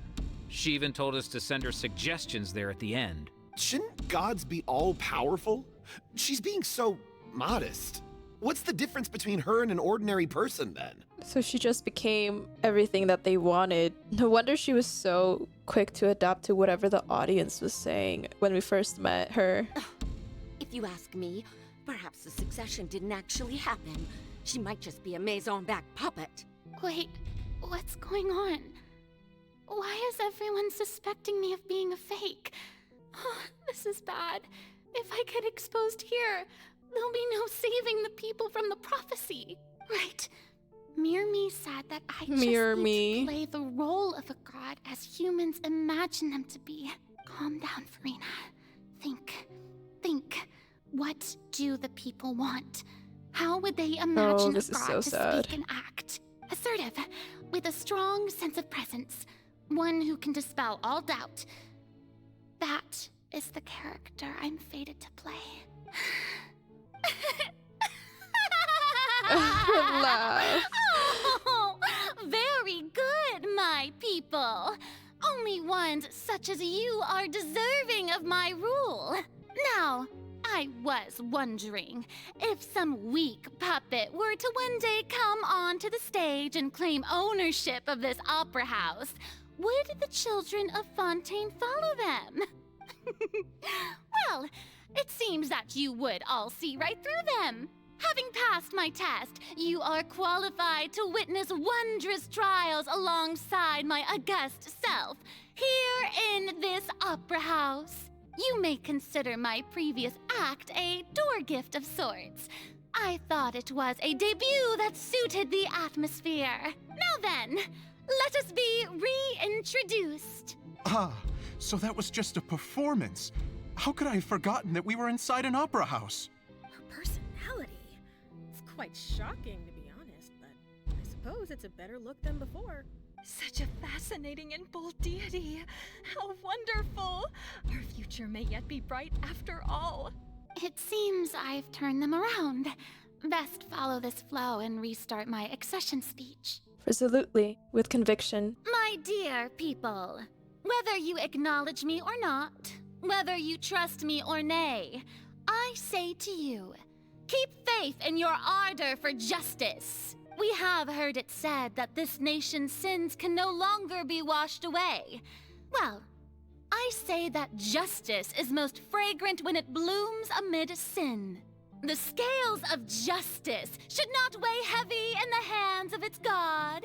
On one side, it must carry fairness and justice. And on the other, praise and applause.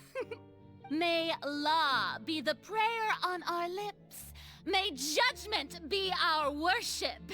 Let us light the fires and drink to the future of Fontaine!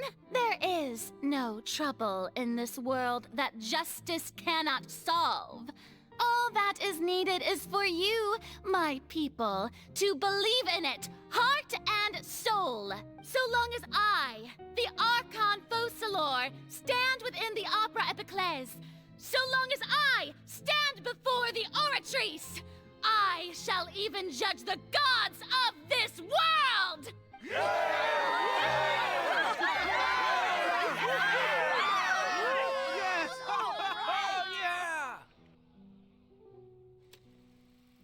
Scene 3, Opera House, Farina. Lady Farina, here are today's case reports, as well as a summary of the follow-up for your perusal. Come now, was I not just at the Opera House in person? Leave these kinds of things to Neuvillette. Besides, none of these trials were the one that I'm looking forward to the most. Oh, no wonder she was so invested in all the trials. If I may be so impertinent, what kind of trial are you truly looking forward to? A magnificent, dramatic, and wondrous trial. A trial to end all things. How could you hope to understand? That's true. I fear I lack the ability to grasp your divine thought, Lady Archon. No need for fright, and do not take what I said before too seriously. Go now, do your duties. The trial I await. It will come one day. Lady Farina, I don't know what to say. Thank you for agreeing to see me. No need to thank me. Or rather, thank your own sense of perseverance instead. Long have you stood in line to meet me, have you not? Oh, I'm afraid that's just an inevitable consequence of my divine charm. All right, Deoteria, is it? How is your son's illness? You remembered me, and you knew of my family, too. He is doing much better now. In fact, he is far more of an ardent believer than I. He was the one who forced me to seek an audience with you, and to bring your words back to him. Oh, good. Very good. If this should happen again in the future, please do not hesitate to come and tell me. Going down to citizens' homes every so often, while not usual practice, should serve as a fine change of pace. You're such a gentle and wise god. Thank you once again, on behalf of my son.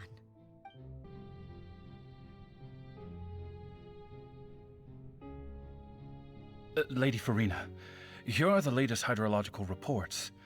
As for the specific parameters you asked to take note of, I'm afraid things still don't look good.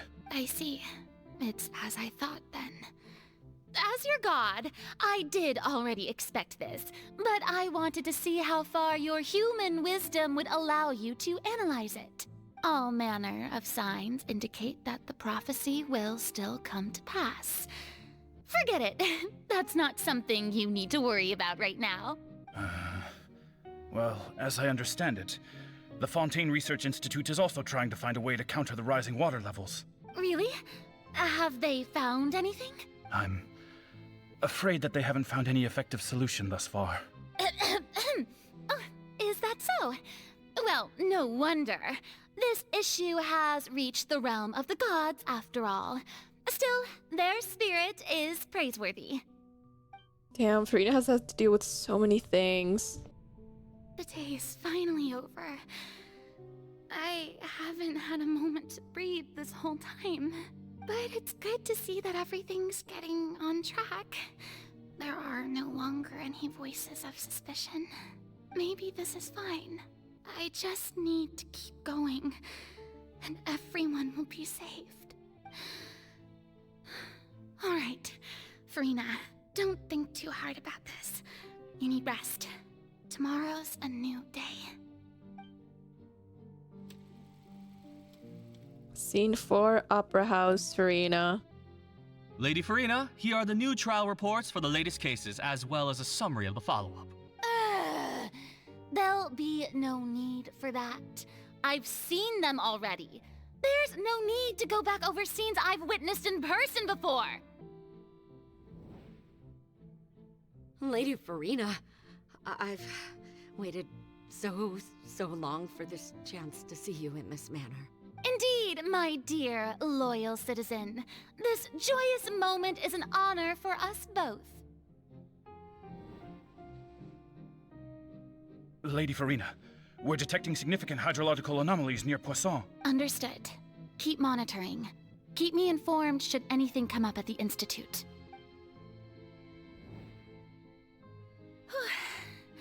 I don't think I let anything slip today. Wow. I must show the people that there is nothing to worry about. That must have been so tiring for 500 years. I just don't know when these days will end. I feel utterly exhausted. Best to rest early today, too. Scene 5, Opera House, Farina.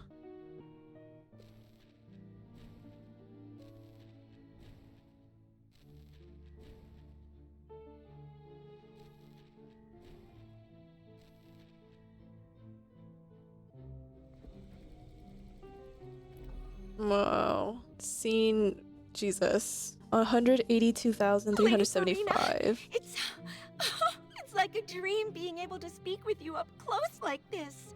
I've heard that the first member of our family who was honored to receive an audience with you was Madame Deotaria, Wow. almost 20 generations ago. And what a fine family yours is indeed. It brings me great joy to meet such a faithful believer, a descendant of a line most ardent. Surely you exaggerate, Lady Farina. My lady? What is it, good citizen? Are Oh. you crying? Uh-huh. Really now? I didn't even notice. This must be the overflow of hydro from my Overflow of person. hydro, Well, sweetie. can't quite help being the god whose dominion is the waters, can I? No wonder. No wonder. A manifestation of your power, then. Oh, Archon, I am honored to have witnessed it. Honored indeed. So interminable. So lonely. Just how much longer? Hundreds of years must have passed by now. Perhaps the show must go on for hundreds more. I never imagined that it would hurt so much. Have I reached my limit?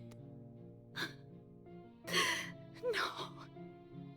Perhaps I reached it long ago. Today I didn't even notice my own tears. I want to tell someone, anyone, about this. But would that not destroy all I've done so far? I've conducted so many investigations across the centuries, but there's not even a sliver of hope that we might break the prophecy. All I can do is keep heart. I must maintain this act. It is the only way to save Fontaine. Please, mirror me. You have to succeed. Opera House, Farina, and... Farina, you don't have to shoulder this burden alone. Although I don't know what you might be keeping from everyone, your people are more than willing to share your burden with you. That's my voice. Was this scene from when we were within that giant magic box? This is great. I didn't think that the scene would replay in her inner world. Surely I'll find out what she wanted to tell me this time. Share my burden. That's impossible. It was fated right from the start that this would be my duty alone. But even if your burden doesn't need to be shared, you can still choose to confide in someone. Just share it with me. I'm what you'd call a witness. A witness? Yes. I've heard that you came to Tevat from beyond the stars, yes. In other words, you never belonged here. And if Tevat is, in its entirety, a show on a stage, then you're just a spectator, aren't you? If that's the case... She's right. I could confide in her, couldn't I? But if things don't play out as expected, the people of Fontaine will be the ones to pay the price. No, Farina. You shouldn't be selfish. Aww. But what if it's really alright? Farina, you've worked so hard for so long. Surely it would be okay to put yourself first for once. Just this once. Is it such an outrageous thing to do anyway? To find someone in whom you can confide your frustrations and sorrows? Surely it could not hurt. If you let this opportunity slip through your fingers, it might never come by again. Think about it. Long and hard. And immediately after, we betrayed her with the trial. Oh god. No, I have nothing to say. I am Farina, the Archon of Fontaine. Everything will surely get better. All you need to do, dear spectator, is to witness my performance until the curtains fall. Fine. So even Farina doesn't know the truth? You've never once Apparently let her in on the not. full plan? Yes, it had to be done. To deceive the heavenly principles, you must first deceive yourself. She did very well. If she had let her resolve falter even once in these 5 centuries, Fontaine would have been doomed to the most tragic fate. It seems that trusting humanity was the right decision after all. I believe that I understand how your deception works, but that is only half the truth, is it not? How would you build on this foundation to save the people of Fontaine? That is the most important thing. Yeah. Ah, good. Of course, the Iudex of Fontaine has pinpointed the crux of the issue. I'm sure you've long sensed that the Oratrice is no simple machine. Huh. Yes? I've always suspected that it had its own consciousness. And Lenny did mention that he heard a human voice within the core chamber. It now seems that that person was you, hidden within the machine all along. Am I right? And then I became one with the Oratrice, taking Fontaine's gnosis with me. Oh, the gnosis was in the Yes. Oratrice. It would seem so, wouldn't it? Alas, your understanding of this device still lacks sufficient okay. depth. In truth, it is no enactor of justice. It is, in fact, a device created to kill the god of justice. What? I beg your pardon? Oh, you have it. And to be more precise, not only will the Oratrice take down the god of justice, it will also take down the divine throne upon which she has been placed. I mean, did you think I would be the sort to enjoy peaceful repose while Farina suffered?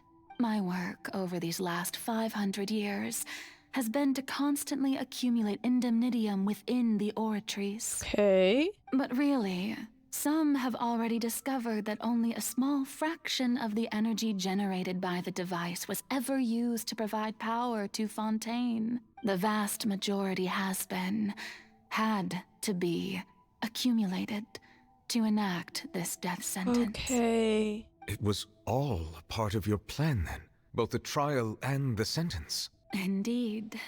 This power, accrued over 5 centuries, could have sustained Fontainians for millennia had it only been used for that purpose.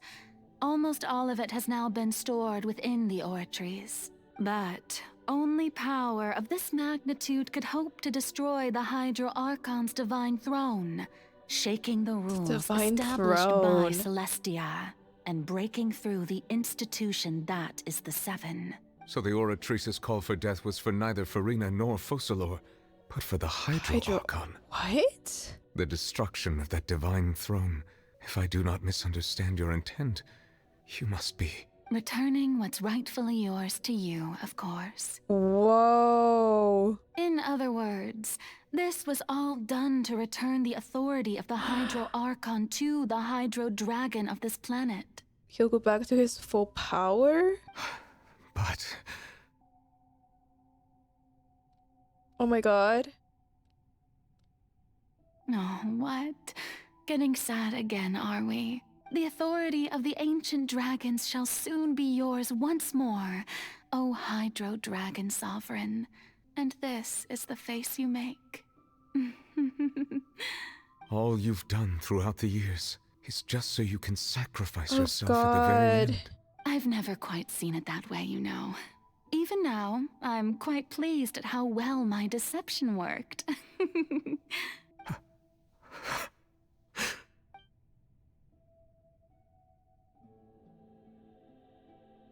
Hydro Dragon, Hydro Dragon. No! Don't cry. I must say, had it been within my rights, I would have loved to judge the heavenly principles themselves. That's bold. Were they not guilty of essentially the same crime? Egeria stole the power of the primordial sea, and the heavenly principles stole the power you ancient dragons possessed. I, for my part, am the god of justice. And is it not just that your original powers should be returned to you? Wow. Speaking of justice, I have always believed that justice lies in the process of pursuing human existence itself. So, if the theft of the primordial sea's might was Fontaine's original sin, then, leaving matters of procedural right and wrong aside, the descent of the Fontainians as humans and their right to exist in this world would be Fontaine's original justice. In other words, existence was Egeria's justice, and to me, justice is the continuation of that existence, defying the prophecy and ensuring that Fontaine's people shall live on. That should be the justice enthroned over all others. At this point, we, whether it be myself or all other Fontainians, have shouldered the burden of this sin for far too long. Iudex Neuvillette, the highest judge in our land. When you regain your full power as an elemental sovereign, what verdict shall you pass upon us? So when I was invited to the court of Fontaine to serve as Iudex, I see now that that was your idea too, at last. I now understand the true purpose behind this position. In the beginning, I was uninterested in human existence. But these 5 centuries of living alongside them have gradually brought about mutual understanding between us. And I have even attempted to feel as they feel. You are a devious one, Focalor. Things being as they are, surely you know that I could never declare them to be guilty.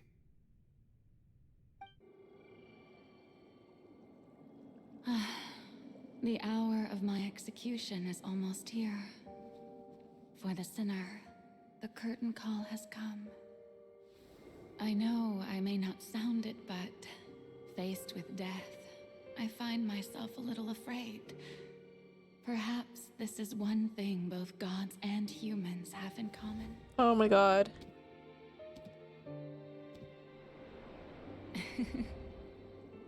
Farewell, Neuvillette. I hope you've enjoyed the part you played these 500 years.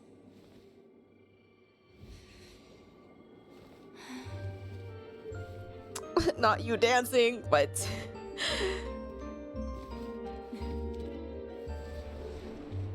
Your last performance.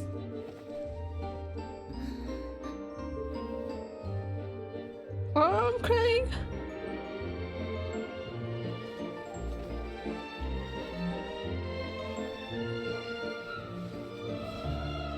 Oh wow, this is so beautiful.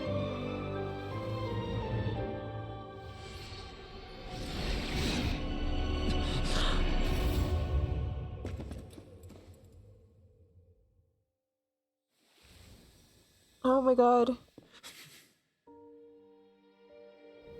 Oh wow.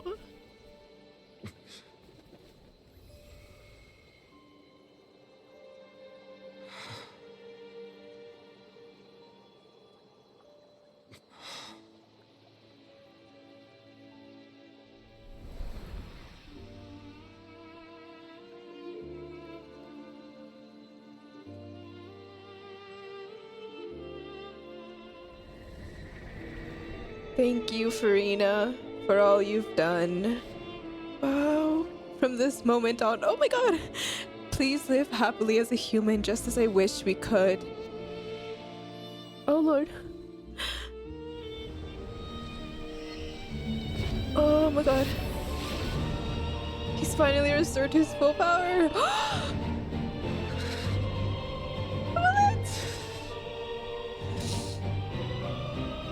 I, Iudex Neuvillette, hereby declare, people of Fontaine, your sins are forgiven. Wow.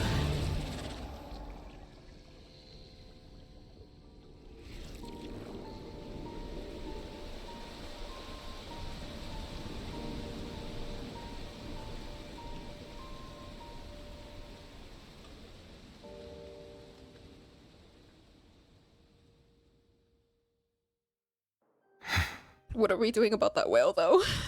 That was gorgeous, but, What just happened?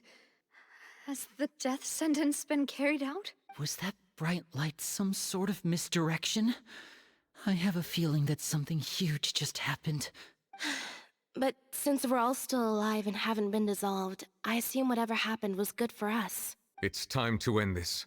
We must mete out punishment to that beast. Didn't you say just a moment ago that it can't be defeated? I have gained the strength sufficient to deal with it. Let's go. Through certain means. I now have the ability to separate the power of the primordial sea from that creature. We should seize the opportunity to pursue our quarry. You obtained power? Traveler, now that the oratories can no longer function, I require an executor to help me mete out justice. You mean me? The root of the calamities befalling Fontaine. The beast that enacts the prophecy. Its name is the all-devouring narwhal. Okay. Come with me, traveler. The hour of execution has come.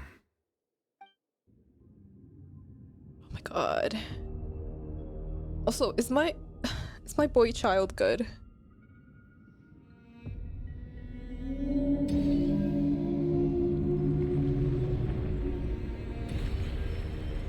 We're going to execute it? Oh my god. But how are we going to do that? It's huge! I've already done my best to separate the power of the primordial sea from the whale. But considering the size of the beast, I cannot reach the power source. Unless we can find a way to attack it from within. I shall share a part of the ancient dragon's power with you. Oh my god. We shall look for an opening together. Wait, what's behind me? Oh no, never mind. I can feel its sorrow turning into hostility. The all-devouring narwhal cannot resist its instinct to devour. Continue to trigger its hostility, and a chance will present itself. Okay, Neuvillette. Okay. Ooh. Okay, Why is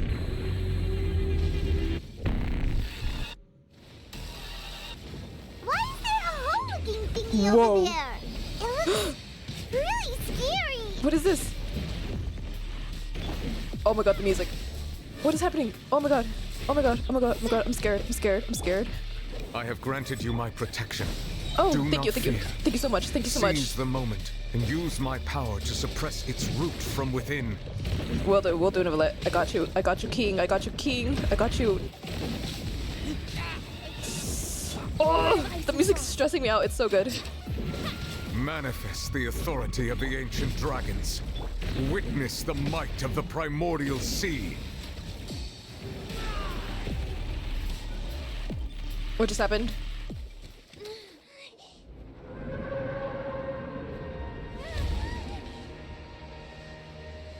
Oh, let's go to Blit.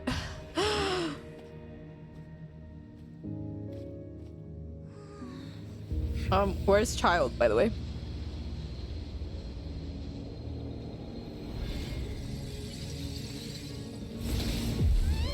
Oh my god.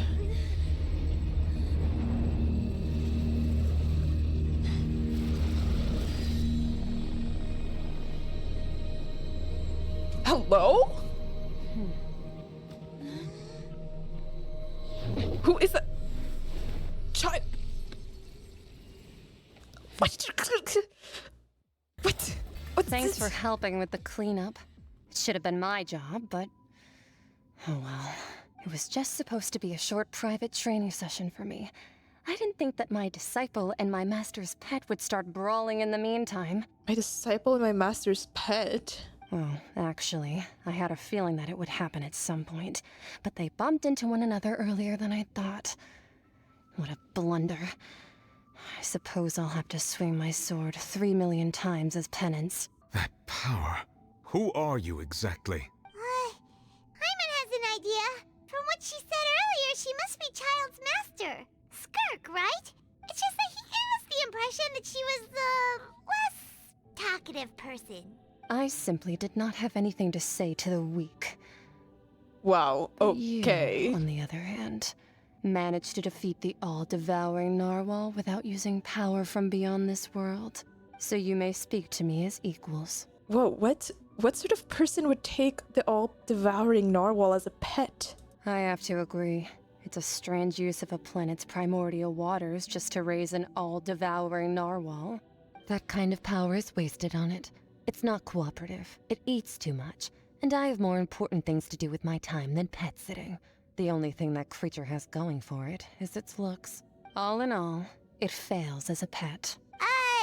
Miss Skirk? I think you might have missed the point. The point being? Well, being that this pet almost destroyed an entire nation. So what sort of person is your master? Well, Child's master's master. Wait, is that right? Oh, right. So you don't know him. Sorry, I assumed you did. Don't know him. His name is Sir Taloji. Who? I am unfamiliar with that name. Huh. So Master isn't sufficiently famous. How should I describe him then? Have you heard of the name The Fowl? The Fowl? The Fowl? Still nothing? Well, how about the Visionary? Vetterfalnir then? Or Gold Rhindaughter? Ooh, that one we've heard. Rhindaughter's part of the Hexen Circle. She's over in the farm, right? What? Albedo. Oh. So it all you ties do know back to that name. Mondstadt. To be honest, I also heard all of those names and titles from my master. I don't actually know them either. Oh. But I suppose you understand now, yes? My master is likely a similar sort to Rhindaughter. Oh, no. Okay, so... They're both pursuing some form of perfection. Okay, so they just know each other. They're not the same. Wait, didn't you also mention a visionary person? Hyman didn't quite catch their name. Actually, never mind that. I believe it expedient to inform you that the all-devouring narwhal used up nearly all its strength fighting you. Such roiling hydro energies will prove difficult for the planet's deep seas to digest. As such, the Fontaine back on the surface has most likely been thrown into chaos.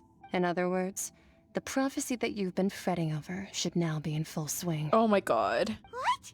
There's little to be surprised about, Paimon. It is natural after all. The prophecy will surely come true. We knew this and accepted it. However... Not to worry. Focalor has already managed to deceive the heavenly principles. In the end, the people will all be dissolved into the waters, and only Farina Farina will remain, weeping on her throne.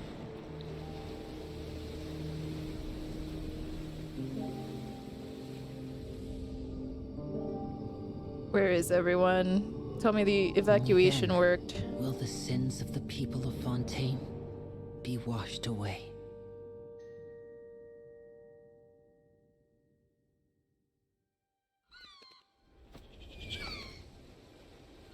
Oh, wow.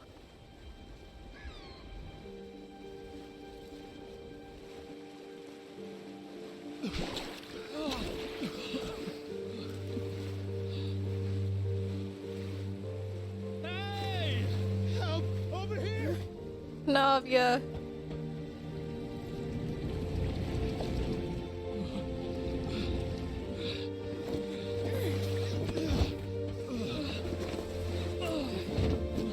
Well, at least they're not dissolving.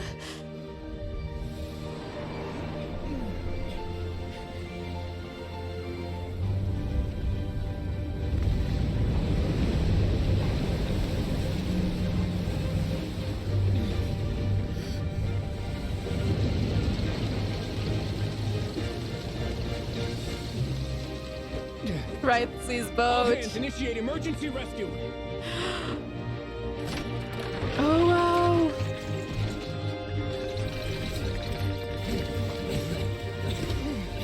Hurry! Oh my god, imagine the people that can't swim though. Oh, the little kid. Remini!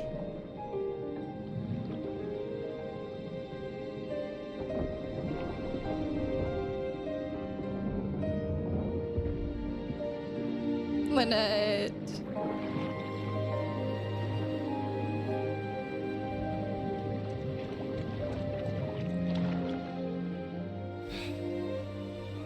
Look! The water's receding! You're doing it, guys.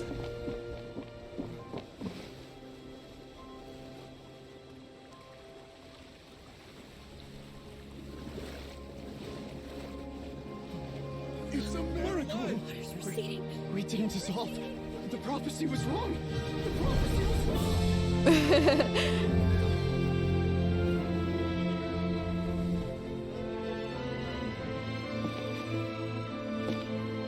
Come on, Farina, you're not alone. The act is over.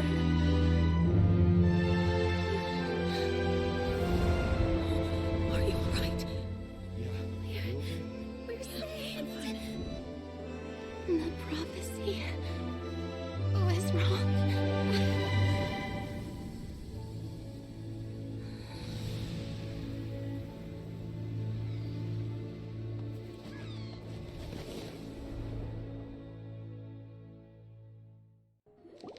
The soil renewed. The Spina di Rosula talks post-disaster rebuilding. I recently visited Poisson to meet with Miss Navia, spokesperson of the Spina di Rosula, and we spoke about Poisson's present and future. Old soil can still give birth to new bloom, Miss Navia stated. Hope is like seeing a small cookie when you're standing late at night. You just need a little of it. Skyship Winglet, boon or bane of the Fontaine Research Institute. The various disputes that have arisen on account of Mr. Edwin have suddenly become a shield over the Institute, with Jurier turning out to be a once overlooked hidden gem. People always call the first researcher mad, but few know what to call the second. And should that latter person achieve a miracle, they would find it all the harder to find a word with which to classify him and his team. Oh. Wow! Paimon barely recognizes the people in the reports. Are those really Jurier and Navia? They sound like real big shots. They might have been real big shots from the start. We just didn't meet them in that capacity. What do you think? Pretty enthralling, huh? The Steambird's idea was pretty simple. With the disaster just having passed, we would print a free edition packed to the margins with good news to calm people down. No. The value for these big scoops lies in their inevitable follow-ups. We'll publish further reports and go into the stories behind those people. Edwin's assistant, Jurier, created a true flying ship, while Navia is leading people in the reconstruction of their home. I'm sure that these stories could draw even your well-traveled eye. Yeah, the articles do make me curious about how things will play out. Paimon's curious too! Wait a minute. Didn't we watch everything happen from start to finish? What's there to be curious about? That's just Charlotte's charm, her writing. And that's exactly why I'd like you to come conduct interviews with me. You're the best incubators of news, if you haven't noticed. And also, with you around, I'm sure I'll get to see that Duke. Are you sure? Hasn't he turned you down several times already? Oh, this time will be different. Come on, let's head to Poisson first, and then make a trip to the fortress. There are some things you'll only know when you get there.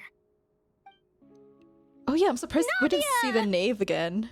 Oh, it's you. What brings you all here? Hey, we're just having a look around. I'm here to update myself on how things are going here. Oh, the Fatui are here too. Let me introduce you. This is Mr. Garunt Snezhevich. He represented the Knave in sending us a large amount of supplies, and is helping with our work. Our residents are hard at work as well. Thanks to everyone, work is progressing nicely. We've lost a lot of people, but we're moving forward. Don't remind That will me. have to be enough. Hello, Miss Charlotte. I'm a big fan of yours. I especially like that article you wrote last year about Fontaine's stray cats. But if you don't mind, could you not emphasize our role too much in your report? It's not charity we're doing here. We just happen to share the same interests as the Spina. I get where you're coming from. I'll keep it as simple as possible. Or would you be willing to feature as friendly neighbors? That would be fine. Thanks. Oh, you're back too. How are things? We finished laying down the construction materials. It'll be another hour before the workers are able to go over there. Huh? You're here too, Clorian? Well, her reputation's greatly risen after that whole duel business with Miss Farina. Yeah, that so was... she's here in Poisson to wait out the heat. All right. She really came here to help me out. There's too much to consider in the reconstruction of Poisson. The Spina has need of more decision-makers. And, well, I do already happen to be connected to Mr. Callis. Oh, wait just a moment. Do you mind me asking a few questions? Charlotte. You know, about how you felt before the duel, about what it was like facing down a god. There's lots of exciting material there, I bet. Forget it. I'm sure you can find a better theme than that, Miss Charlotte. I see you're the same as always. Couldn't you do me a favor, for Navia's sake? Well, if we're talking about doing things for my sake, you might as well just take a few more photos of me. Or of the Traveler. It's better than wasting time persuading Chlorand, at any rate. Of course I will. I'm not gonna let her off that easy. All right, then everyone who wants to be in the photo, gather up. And smile. How did it go? Was it a good shot? Did Paimon look cute in it? Not bad. Your addition really helped the composition of the picture. All right, hang on a moment. Let me snap a few more shots.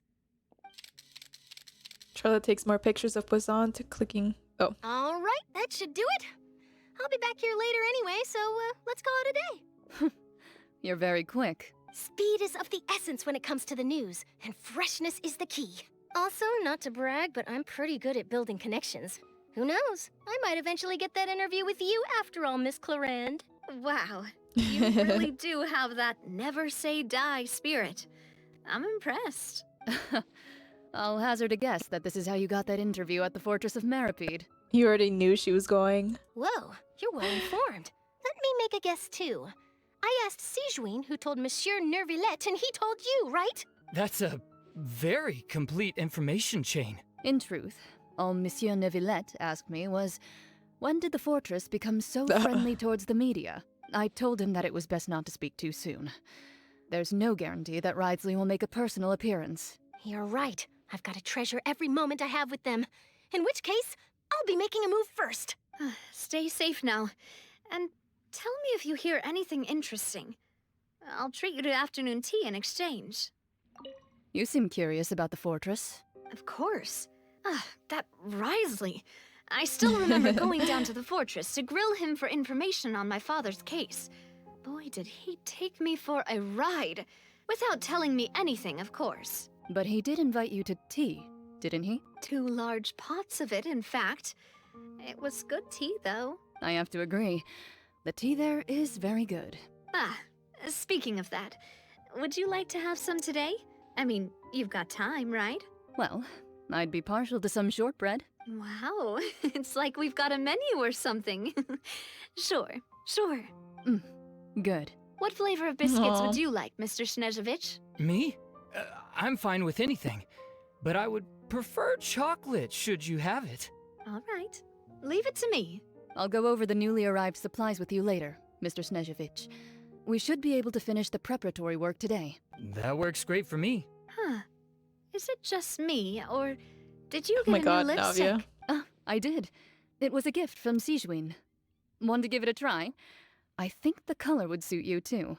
Wow, guess we're here again, huh? There's a real nostalgic feeling to this place. Looks like you've been missing us. Duke! Did you come all the way to the entrance to greet us? Of course. I'm here to welcome you and our dear Miss Charlotte, whom our good head nurse recommended to me. It's an honor to finally meet the much-rumored Duke. Thank you for consenting to my visit to the fortress, sir. No need to thank me. But that said, I shouldn't be the focus of your interview. I trust you recall our agreement? Of course, of course. All right then, this way.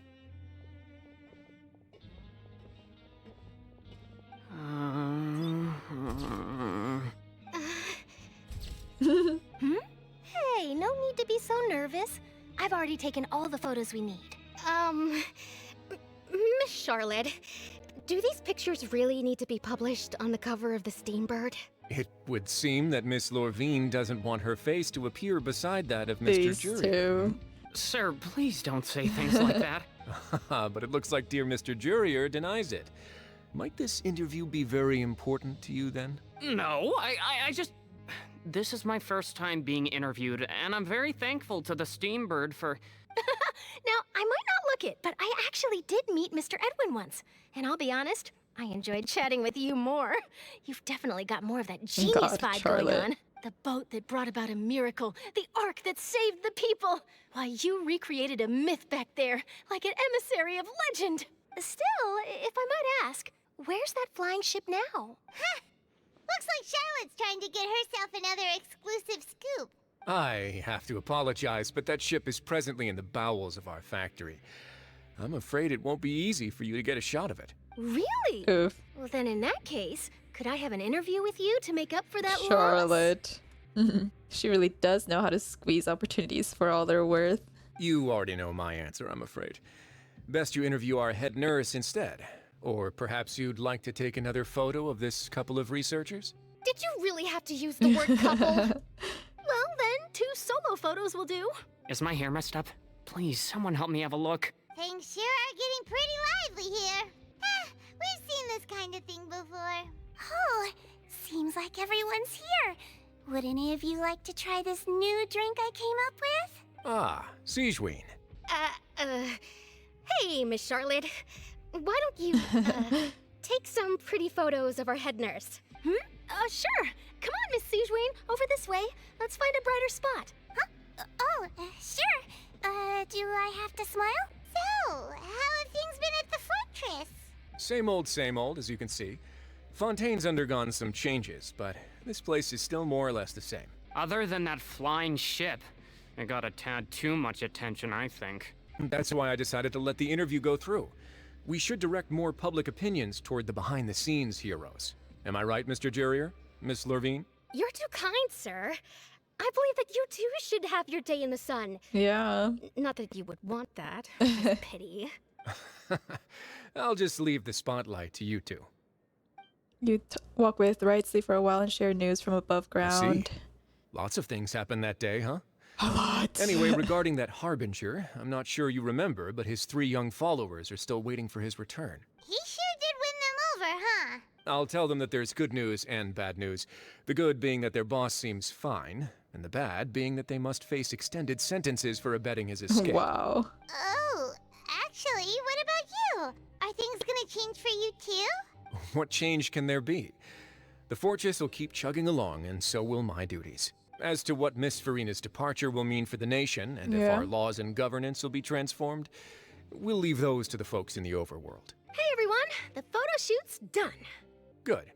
In that case, let's call it a day here. Thanks for your cooperation. Come on, Traveler, let's go.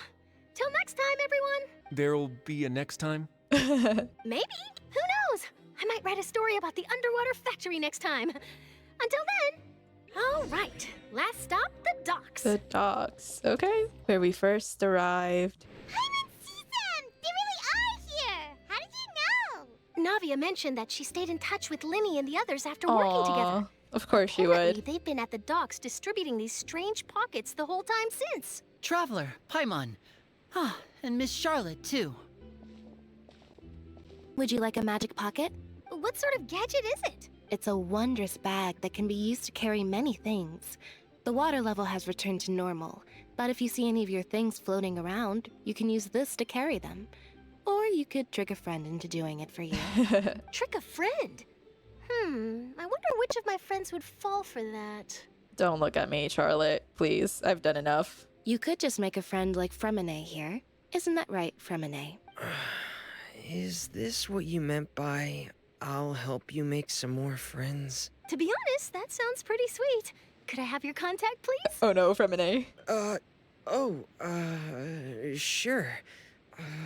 Please, write down my address. Lynette sure is working hard to help Fremine socialize. He was the one who proposed doing this. He even wants to assist in our magic shows. Sounds like that would suit him. Yes, I was planning to first introduce Pear as an assistant, and later Fremine himself. In the future, I think we can leave underwater escape magic to him too. That said, would anyone want to see a diver escape underwater? Yeah. Oh, it'll work out. Every journey begins with the first step. He'll become a part of our show eventually. Lynette, could you come over? Miss Charlotte says she wants to take a picture of us. Got it. My, that Charlotte is rather perceptive. She got rid of everyone the moment she realized I had something to say.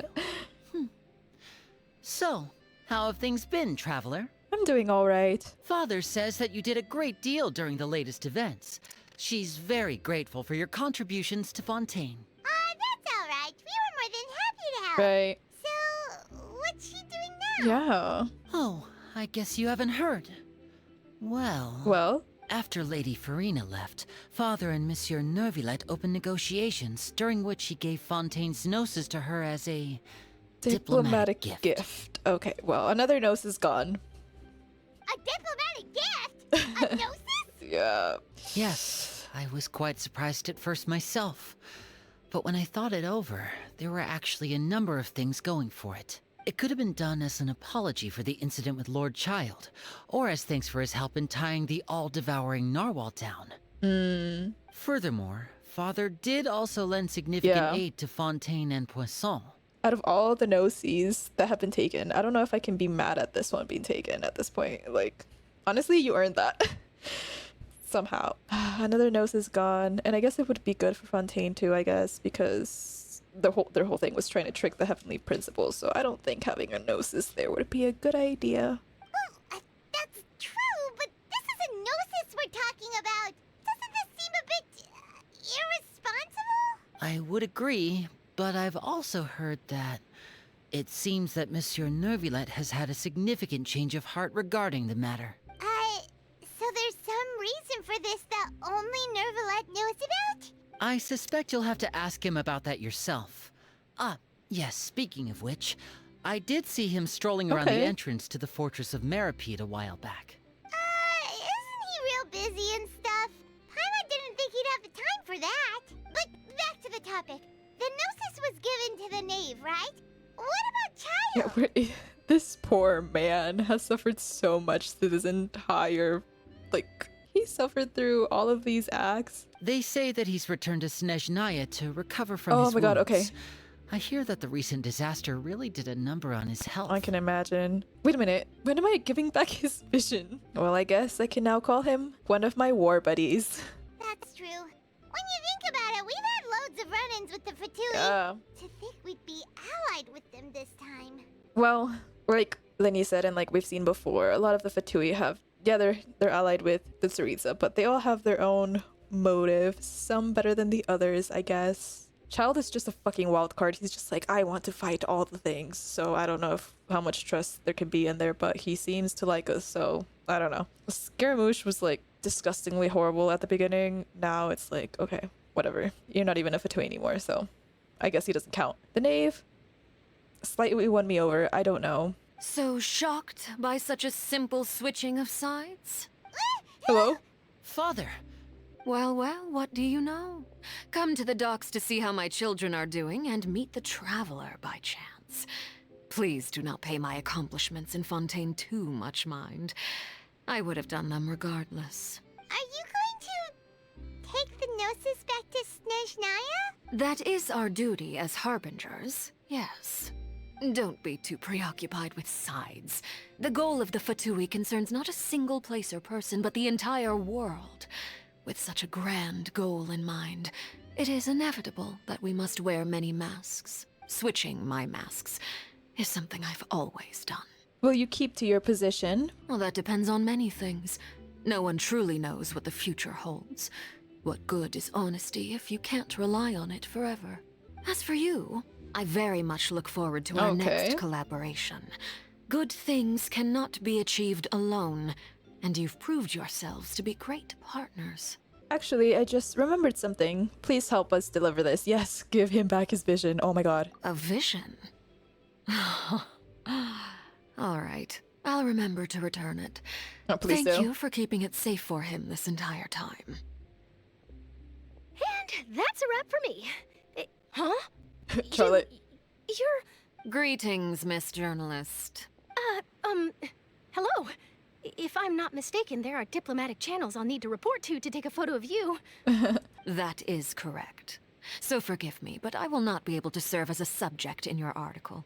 However, feel free to write as much as you'd like about our dear magicians and our upcoming rookie talent. I will. The sea breeze is quite pleasant. I shall continue my walk while the weather remains so agreeable. Farewell. Farewell. Farewell, Father.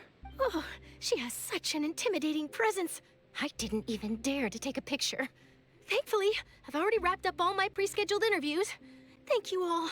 This'll be more than enough for me to write about, I'm sure. Don't be too nervous. Yeah, you have a lot. Why don't you take a magic pocket before you go? Here, Traveler, Paimon, you take one too. Thanks. To move things about? That's right. Funny. I was giving out magic pockets when we first met too. And what do you know? I'm doing the exact same thing right now. So many things have happened, but the pockets are still the pockets. I guess this must be life. We will all follow our own paths, and serendipity will lead you to your fated friends. All right then. We'll be handing out pockets in some other districts later, so we'll get going now. Have a good day, you two. Have a good day. Well, guess we sent Charlotte off. Shall we go see how Neverlet's Oh, doing? yes. As long as he's not so busy that he doesn't have time to chat anyway. So, you really are here, Neverlet. Paimon didn't think you were going to have free time this hour of the day. Really? Oh, I suppose you must have met Mr. Linney. He took the time to greet me earlier when he passed this way. In any case, you came at a good time. I was just considering reaching out to you to set up a meeting, so I may explain some things that I haven't had the time to before. Please. Aw, Paimon's glad that you remembered. Thank you for keeping us on your mind, what with you being busy and all. Alright, let's have it then. How was Fontaine actually saved? The whole business is still quite the mystery to us. It is strange how words can often leave a bitter taste in the mouth when it finally comes time to say them out loud.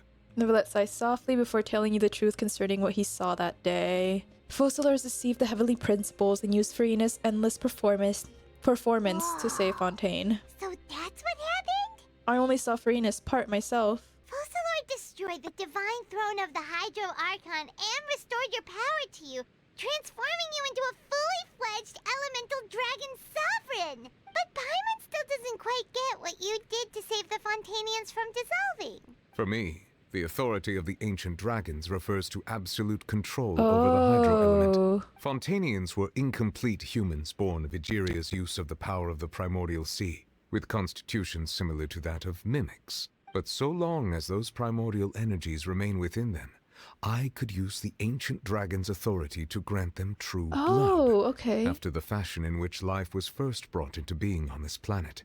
In other words, when I gave my verdict, Fontainians became true humans, and thus would naturally no longer be dissolved by water from the primordial sea. Fossilor must have counted on you to make that decision as well. Your verdict was the key to making the prophecy appear to have come true while saving everyone.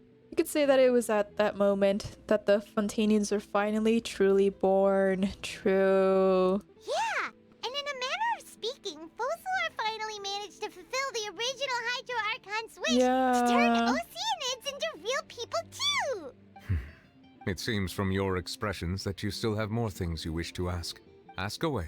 I will tell you the truth as I know it. Oh my god. About the initial verdict that was passed on Child. Yeah, what was that about? I have investigated his case along many avenues, and I have learned that he once fell into an unknown chasm when he was young. There, by chance, he awakened the all-devouring narwhal. Oh, he awakened it. Okay, so it said, oh, you're guilty for dissolving these people because he awakened the narwhal? But whether it be by sentiment or reason, that should not have been enough to consider him the root cause of the disaster. At most, he would have had tangential liability. As for the judgment passed by the oratrice during the trial, whether it was due to that liability by association or Focalors deliberately using him to buy time for us on the assumption that he would be able to hold the creature off. That's crazy. I cannot say. Guess Focalors had Fontainians in mind the whole time. In the end, it was thanks to her that they finally became real humans. Child was once again used as a weapon. I don't know that he would mind it that much, but damn. Hang on a second. Paimon suddenly got another question. Back when Fontainians hadn't yet become real humans, were the children they had also transformed Oceanids? Life has always flowed like water. Do you recall how Fontainians would often come to the Fountain of Lucine to pray for children? Yes. Yeah, Lynette said the fountain is where all the waters in Fontaine converge. In truth, even those couples did not know that such prayers were no mere custom. Oh. Instead, a form of ritual. Those Oceanids who were blessed within the spring water would later descend as new humans in the coming months. Paimon sorta That's kind of weird, but... Either way, seems like this ritual won't be of any further use. But it'll probably live on as a local custom. About Fontaine's future. Yeah, about that. Risley said Farina has already left. What's that all about? Ah, Lady Farina. The people are only aware that her death sentence has not been carried out. She abdicated the post of Hydro Archon and left affairs related to that title to me, before leaving the Opera House. I related Focalors' words to her faithfully and completely. After hearing them, she seemed neither saddened nor comforted. She simply said that she was tired and needed to rest. Oh my god, deserved. You deserve that rest, Queen. Having said that, she then packed her things and moved out of the Opera House, not unlike how an ordinary person might. Well... But she's still got a place to stay, right? You need not worry. I will make arrangements to ensure that she will not want for food, clothing, board, or travel. In truth, I am somewhat happy for her. The wear and tear on her spirit will, of course, take time to heal. Yeah, no doubt. But now that she no longer has to play the role of Focalors the Hydro Archon, she can finally lay down her burdens and lead a normal life. What about you then? What are your plans now that you've regained your full powers as the Hydro Dragon? After Focalors passed on, the Oratrice also ceased to function. This matter will directly affect our trials. After much careful consideration, I've decided to take over its role in our courts. From now on, I shall hear cases and pass verdicts by myself. Looks like you're still considering stuff from the perspective of the Udex, huh? As an elemental dragon, there are indeed many things that I must do. But this power and this duty, in a manner of speaking, you could say that both were granted to me. As such, before I attend to my other responsibilities, I must first and foremost continue to serve Fontaine as its highest judge. The duty of the Hydro Sovereign and the duty of the Udex shall coexist within my person. Additionally, the Hydro Archon's departure has brought about another problem, which is that the Opera House shall no longer produce indemnitium. Right, you need another power source. That's true. That power was derived from the people's faith in the Hydro Archon, wasn't it? Wait, but the various mechs and machines in the city are all still okay. Where are they getting their energy from? As I am now, I have full command over New Musia, and it can serve as a complete substitute. Another reason why I cannot quite leave Fontaine immediately. Wow. This ancient dragon's authority stuff is really quite useful, huh? He's so powerful. About Fontaine's Gnosis. Oh, that's right! They say you've given it to the knave as a diplomatic gift or something. Leaving aside their intentionality, the two Fatui Harbingers have indeed done much for us during this crisis. Their sole remaining goal in Fontaine, at least at this point, would seem to be the Gnosis. The Oratrice has ceased to function. The Hydro Archon's divine throne is now no more. Right. And I do not need the Gnosis's power. It's pretty much useless now, in Fontaine anyway. As such, it has lost all meaning for Fontaine. If the Fatui have impure designs, then we might as well accede to their request now and avoid unnecessary conflict. What complicated considerations. Paimon thought you were just giving it to them out of gratitude to the knave and as an apology to Child. About the next stop on my journey, oh, I am very curious. You will soon be heading to Natlan, I presume. I'm afraid that I have little talent as a travel guide. Okay. So all I can do is tell you what I know about that land. Anything is useful. As far as I'm aware, Natlan can be said to be a nation of dragons. Nation of dragons. Interesting. A nation of dragons? You mean like you? No, I suspect that I would not find myself welcome there. Unlike ancient dragons such as myself, the dragons of Natlan have undergone long years of development and evolution. Large numbers of them have entered a form of coexistence with humanity. Okay. Natlan is also the nation of war. War ravages those lands like an undying flame. There is one other piece of information I got incidentally from my negotiations with the knave that I believe may be useful to you. The harbinger known as the Captain has thrown his hat into the endless ring of war. We heard that from, what's it called? Lacefest Festival? When, God, it's been so long. Micah brought back the letter from Varka. The Captain. Sounds like a real tough customer. Seriously, everywhere you look, there's a Fatui Harbinger doing their thing. Yeah. I suggest that you fully prepare yourself before going to Natlan. In the meantime, Fontaine's doors will always be open to you. Ask away. I will tell you the truth as I know it. I have no more questions. Hang on a sec. Paimon still got a question about the Gnosis. When we spoke to Linny earlier, he mentioned that your attitude towards giving away the Gnosis had clearly changed. We guessed that there might be some reason for it that only you were aware of. No wonder the House of the Hearth is the Fatui's intelligence division. They are certainly sharp. So regarding this specific issue, I was just getting ready to share something with you. What is it? In truth, I exchanged some further words with that lady named Skirk after sending you two back to the surface. Oh, okay. It went something like this. Well, we're going to head topside to see what's going on. You hurry over soon as well, all right, Nervalet? What next?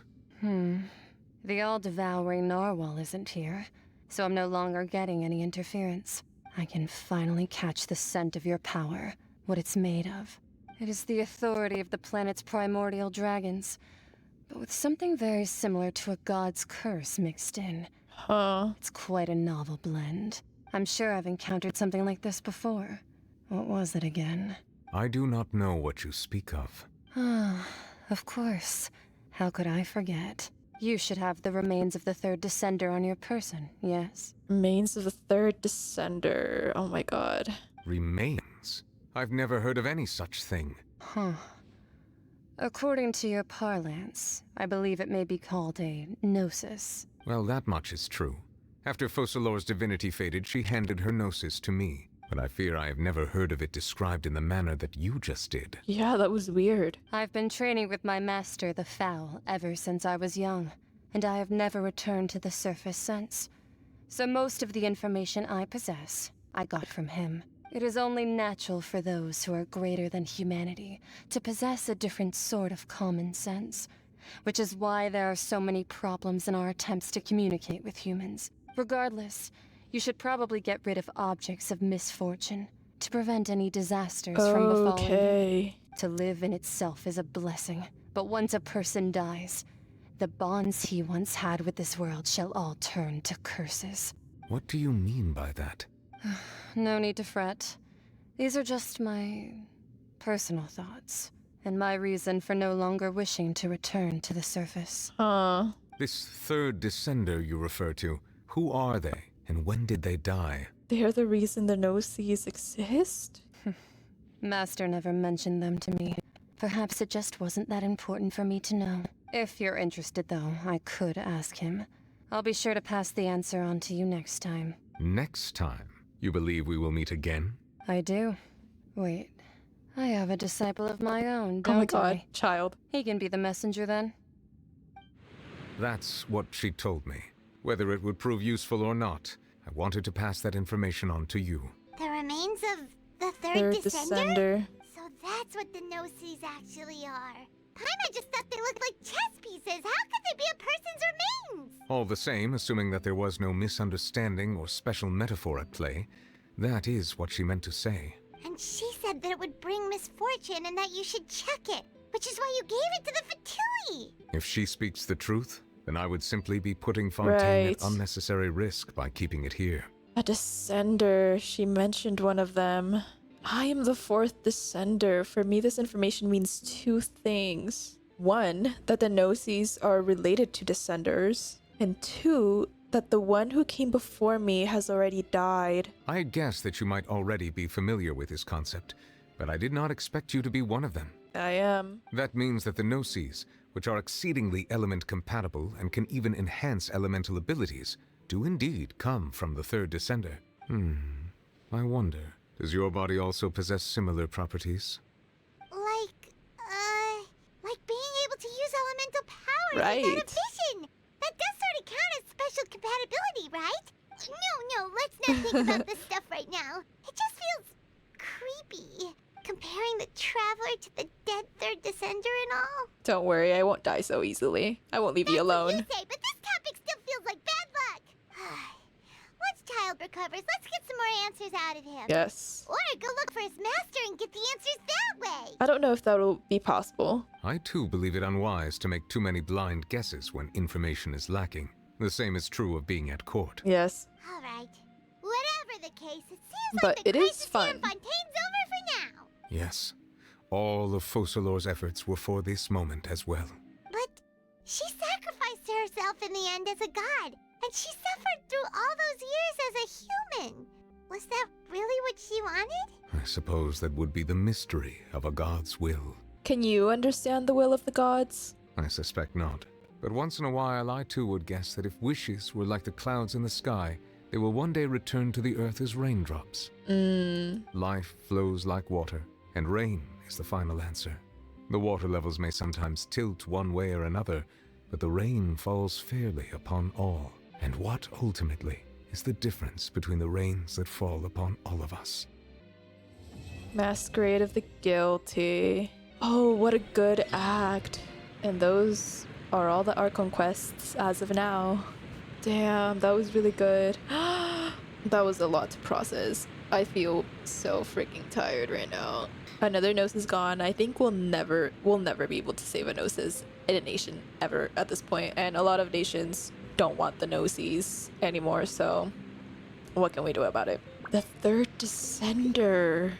Wow, okay. Wishing all the good things to Farina. She deserves it. Even when she was putting the mask on, I feel like bits of herself would show through, and love her. What a great Archon quest. What a great Archon quest. I really enjoyed that. Focalor making me cry. But the thing that hit me the most, and I fucking hate it here, is Melus and Silver being fucking dead. We'll miss them forever. They were the sweetest, the most likable, the most helpful, the most loyal, the most caring. They were the greatest characters ever.